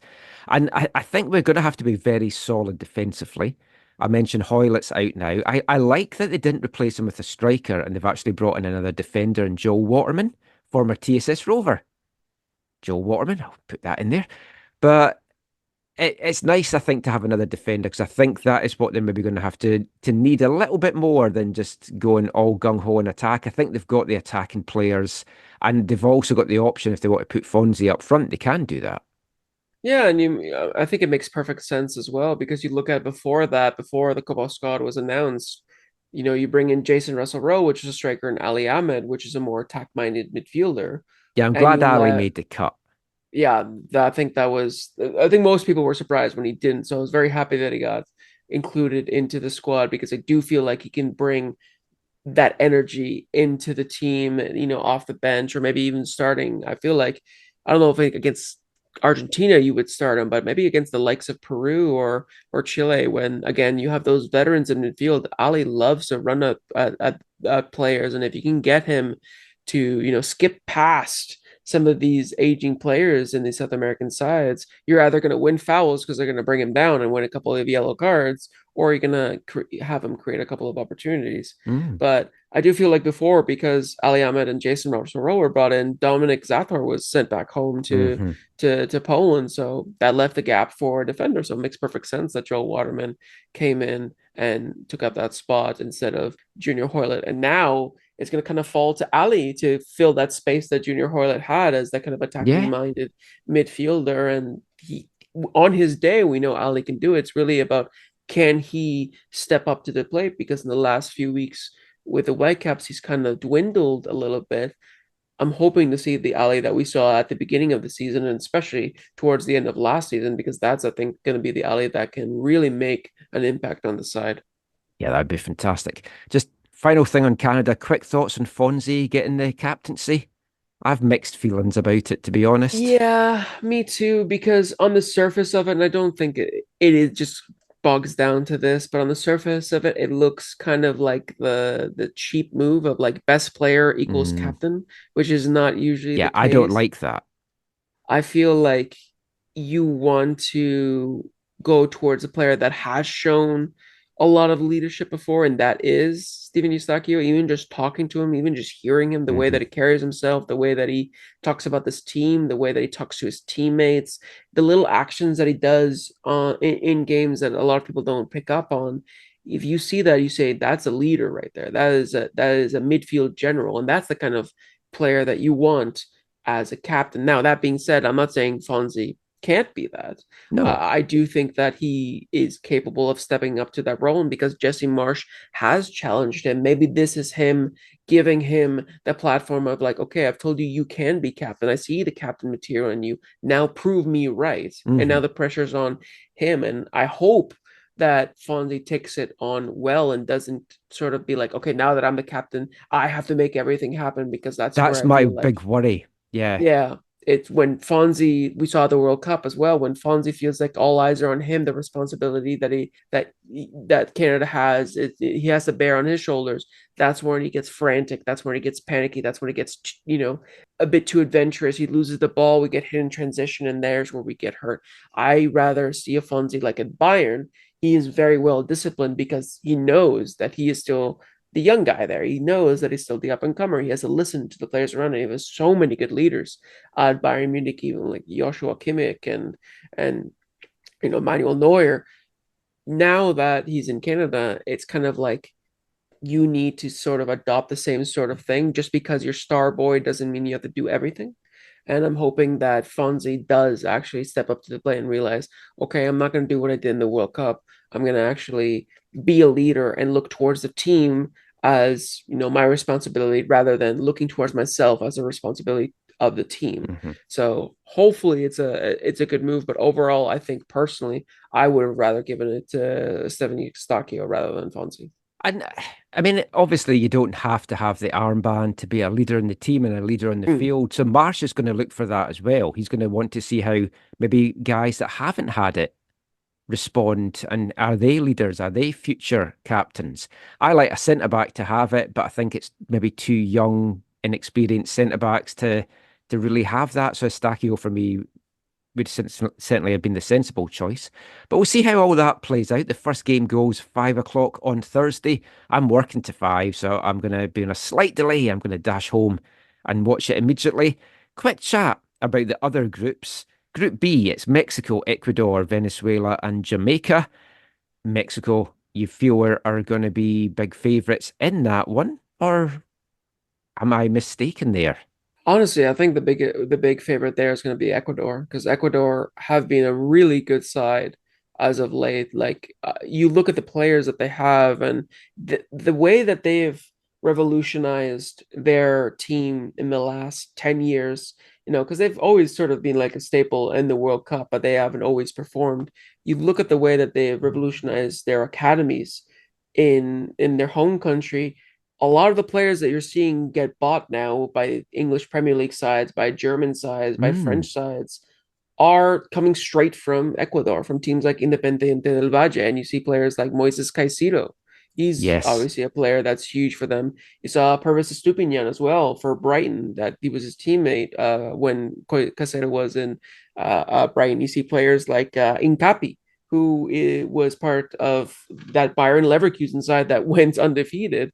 And they have, I think, another player, I think his name is Pacho, who plays in Eintracht Frankfurt in Germany. Kendry Paez, who's like a 17-year-old wonder kid that Chelsea splashed the cash on. And I feel like Ecuador are probably going to be the dark horses in the tournament because you look at like the Mm. favorites, and it's going to be Argentina, Brazil, obviously, Colombia, and Uruguay. Ecuador, I feel like, can be dark horses and go far and go into the semifinals. So honestly, I'd like that. It's nice to have a kind of underdog and under recognized country do well in these tournaments. yeah, and I feel like if you look at Mexico's recent performances as well, they haven't been all that impressive. I think Ecuador Yeah. could probably take first with at least 7 points, if not nine. I think they had that strong a side, even though they're still Hmm. rocking Ener Valencia at striker. It feels like it's been Yeah. I like mean, Ecuador and ages he's been around. Venezuela, they're fourth and fifth in the World Cup standings, but obviously depends who you've played, and they haven't all played each other yet. It's an interesting one because it's a two-team CONCACAF group as well. I think Jamaica could have a little say in this as well, depending what Jamaica turns up. They Hmm. might be quite challenging as well. I think this is the most intriguing group of the four, potentially. Group C, US, Uruguay, Panama, Bolivia. So, I mean, Uruguay, big favourites there. Panama, bit of a resurgence in form right now. They've gone ahead of Canada in the World Cup rankings, or the FIFA rankings, that, again, with a pinch of salt. Bolivia, worst team on paper in South America. So, I mean, the US should get through this group. Yeah, I think that if they don't get through that group, I don't think Greg Berhalter is making the trip home before getting fired because that is Yes. arguably one of the most one-sided groups in terms of two clear favorites and two of the weaker teams. Thankfully, this tournament is not being played in Bolivia and La Paz, or else Bolivia would be a heavy favorite there just because of the altitude. Yeah, But I mean, and US have got this home field advantage, so they've got that in their favour. But I agree with Berhalter because I was thinking as well, this whole tournament, even beyond the group stage, his job could be on the line here. yeah, you look at recent performances, obviously the game against Colombia where they got blown out, and Yeah, I know they drew with Brazil, but Brazil's not the Brazil of old either. I mean, they're down in sixth in the World Cup qualifying right now, so they've had a few wobbles along the way. Not Yeah, they don't. totally They've diminishing that result. Still, a draw against Brazil any day of the week is going to be a good result. But yeah, pressure's on Berhalter here. Yeah, because again, the Brazil result, it's a good result, but Brazil aren't that great. I mean, they're still going to be a strong side and they're still going to be a favorite to win. But if you compare them to, yeah, the Brazils, even from recent iterations, it doesn't look all that strong. I feel like a lot of the pressure is going to fall on players like Vinicius Jr. and Rodrigo to carry the team to goals, but they're not like huge proven goal scorers. Vinicius Jr. and Rodrigo do score goals at Real Madrid, and they score big and important goals, which I think is what's going to help Brazil out in this tournament. But Mm. I've seen before that if you can nullify those two, they don't really have all of that much firepower behind them to really threaten. So I don't think Brazil are going to be as strong and as heavy favorites in this tournament. But yeah, for the US with the group that they have, they must go through. I don't think they'll be first. I think Uruguay will finish first, but I Yeah. think USA have to finish second. Well, you touched on Brazil. They're in Group D. They'll be the favourites potentially in Group D, but potentially not, because they're in a group with Colombia, Paraguay, and Costa Rica. And let's get to what you really want to talk about. Your lads, Colombia, they've had a good start to the World Cup qualifying. There's a lot of talent in that squad. The last game in the group is Brazil, Colombia, and you feel all the marbles for top spot is going to be on the line in this one. And you're going down to it on July 2nd as well, down to my 49ers home, Levi's Stadium in Santa Clara, California. First of all, how excited are you for that? And I won't ask how much you paid for your ticket. I saw your tweet saying you can't believe how much you paid for it. So we won't go into the facts and figures, but I mean, it's such a great occasion to go down for. It is. It honestly, it's genuinely a dream come true. I was thinking about maybe going to a Copa America match, but I didn't know if I had the money for it. And then my cousin called me about like over a little over a week ago, being like, I really want to go and I want to drive down. And he kind of convinced me, sold me this dream of like, imagine us going to this game against Brazil. It's a decider for the group. They win a famous victory against Brazil, and then they finish first in the group, and we can say we were there. And so he sold me this dream, and I said, you know what? When is the next time we're going to see a competition like this be so close to home besides the World Cup? Yeah. And even then, I don't know if Colombia are going to be anywhere near Canada. So, Yeah. To be able to see, my home country in Colombia in such good form, probably have their best chance at winning a Copa America in decades. Mhm. It was too good of an opportunity to pass down. And honestly, as much as it is still quite expensive, I managed to find like in the lower bowl in section 100 two tickets for $300 US. Well, that's So pretty good. that is Well, it is considering what I know some Canadian fans have paid for this Argentina game, yeah, no, and there it's were an tickets around obscene there. amount of money that folk have been charging for that. I saw some tickets around that were going for like five, six, seven, $800 US. So the fact that I only got it for three was a That's really steal. good. And lower bowl So as well. And like Levi's exactly. Stadium, it's a good view around that stadium. I've been there a couple of times now, and it's like you get a good view from wherever you are in the stadium. Yeah, and for me, it's not just the game itself. Obviously, the game is the main thing, but it's experience as well. I've never driven down to the States on the West Coast. I've only ever driven down through the States on the East Coast when I lived back in Ontario. So it's going to be a really nice trip to go through Seattle and Oregon and into California. I wish we had a bit more time and a little bit more money so we could go down the scenic route, down the Pacific Yeah, Coast I've Highway. done that a couple of times. It's amazing, but it's long. Yeah, it's a long one, and we're planning to go down in one go, 15 hours and on one day Like with the sharing the contingency. driving.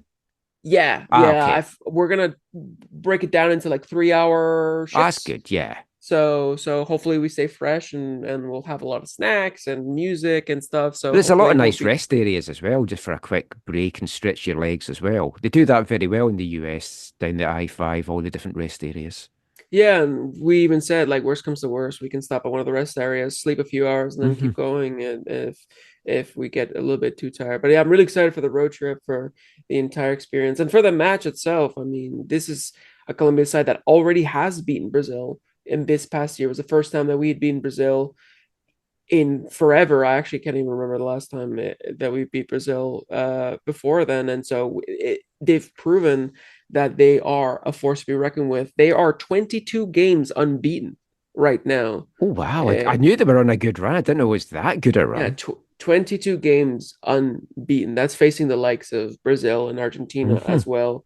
And so they're in incredible form. This Nestor Lorenzo has come in and given the country hope that we hadn't seen since basically 2014, when it was Jose Peckerman, when we went to the World Cup, and James Rodriguez, and that whole beautiful run that we had to the quarterfinals.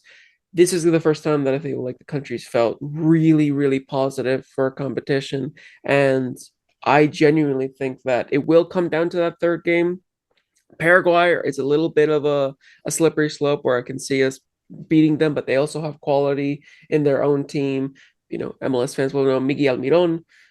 I feel like that one could be a little bit of 50-50. I think we should be able to deal with Costa Rica. It'll come down to that third game against Brazil, because I'm hoping, for two reasons, that Colombia finish first. Obviously, because it's a little bit of an easier route to the final. They probably are going to you'd be avoid facing Uruguay, likely exactly. avoid Uruguay. I mean, that could go differently as well. I don't like Copa does it the way the Gold Cup does, where they keep groups A and B and C and D in the same side of the bracket for the whole draw, and I hate that. I like crossovers so you don't get the same game again, but Yeah, so it might look like if we do go through, we might face Brazil in the semifinal anyway. So that'll be a but you big avoid thing. Argentina no matter what, all the way potentially to the final. Yeah, and that's what I'm hoping the final will be, is Argentina, Colombia. I think that'll be a fantastic final to watch. But yeah, I'm also hoping that Colombia finish first, because if they finish second, then they go to Las Vegas for the quarterfinal, and that's tantalizingly too close for comfort Oh, yes. for myself and for my wallet. So I really want them to win that Cheap match. flights So, from Bellingham. yeah, no, don't give me ideas. Okay, already. I'll just get you to spend all the money you're making. Yeah, exactly. Yeah, I mean it's very, very exciting. The semi-final though is the same day as Whitecaps Pacific. Oh yes, I haven't even clocked that, so I might have to be at Starlight Stadium with my phone in my hand, and if I start celebrating at the wrong time, I might get some odd looks Oh, there. that should be fun. I'll look forward to sitting beside you for that. But I'm really looking forward to this. I mean, July 14th, both the UEFA Euros final and the Copa America final take place. Yeah, it's a great month of football ahead. It's so exciting. And yeah, just can't wait for it all to get underway Copa wise on Thursday. Yeah, can't wait. It's gonna be a great one. So that's pretty much it for the football chat, but it's not it for the show, because it's time to bring you this episode's wavelength. And if you've been listening to the last few shows, you know that for this month we are going to be playing songs all around Euro 2024, and they have all had a Scottish bent. May as well play them while Scotland are still in the tournament, or had some hope that they were going to do well in the tournament. And I mentioned this song a couple of weeks ago as well by a good friend of mine. He goes by the name of PG Charletta.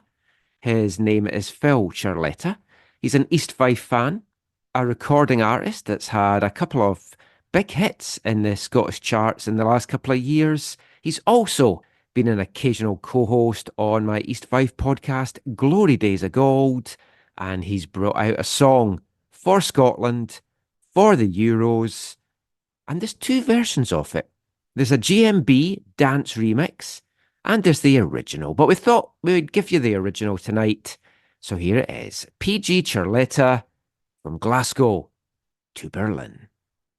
From Glasgow to Berlin, we're here to see the Scotland win. And now we're scoring the goals, and we score one or two. McGinn will score a few, and then we'll beg you some more.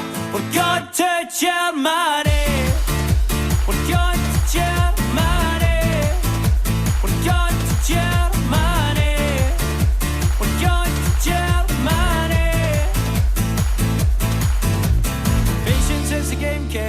and cured all the pain. Hoping that we'll get there or we'll all go insane. It was a short time ago, Clark got us to the Euros.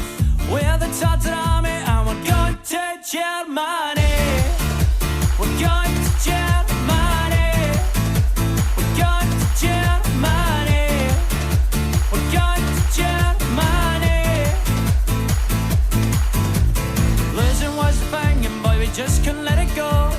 Then this team of heroes got us to the Euros. We score 1 or 2, McTominay bagged a few. But we're the Tartan Army and we're going to Germany. We're going to Germany. We're going to Germany. We're going to Germany. Let's Scotland, no party, cause we're the Tartan Army.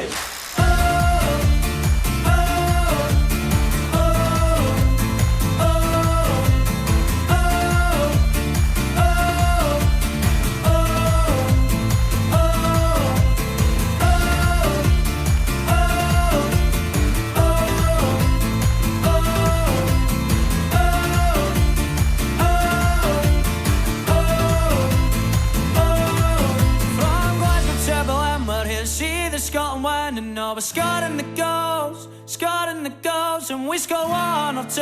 McGinn will score a few, and then we'll boogie some more. We're going to Germany. PG Charletta there, from Glasgow to Berlin. Interestingly, Scotland's group games are not in Berlin. They are in Munich, Cologne and Stuttgart. Possibly more difficult things to rhyme, although you could be saying from Glasgow to Munich, that result will make us sick.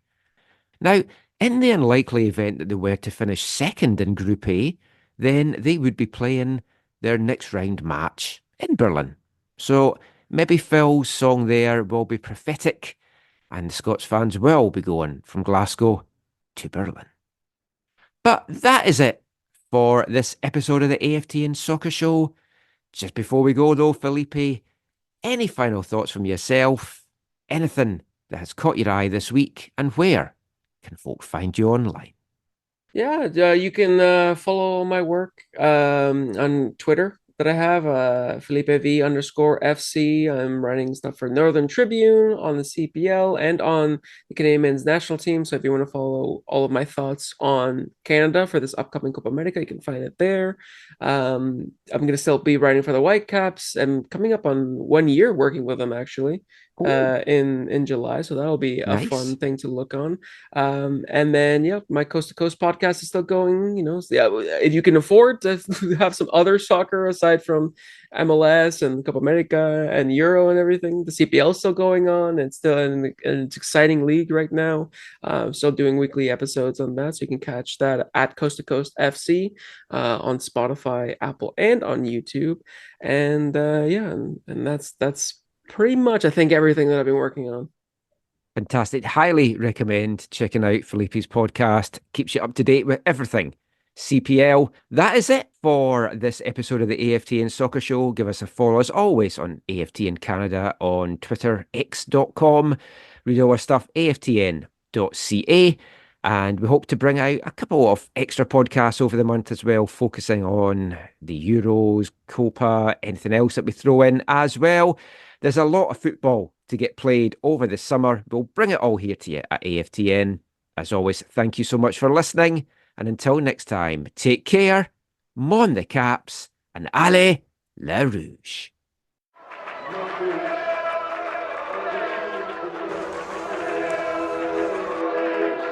Going to your first match is an experience you never forget. The atmosphere of what's going on around the pitch looks beautiful, and you always look and go, wow, I'd love to play here one day. If you get the bug, it's going to stay with you for life.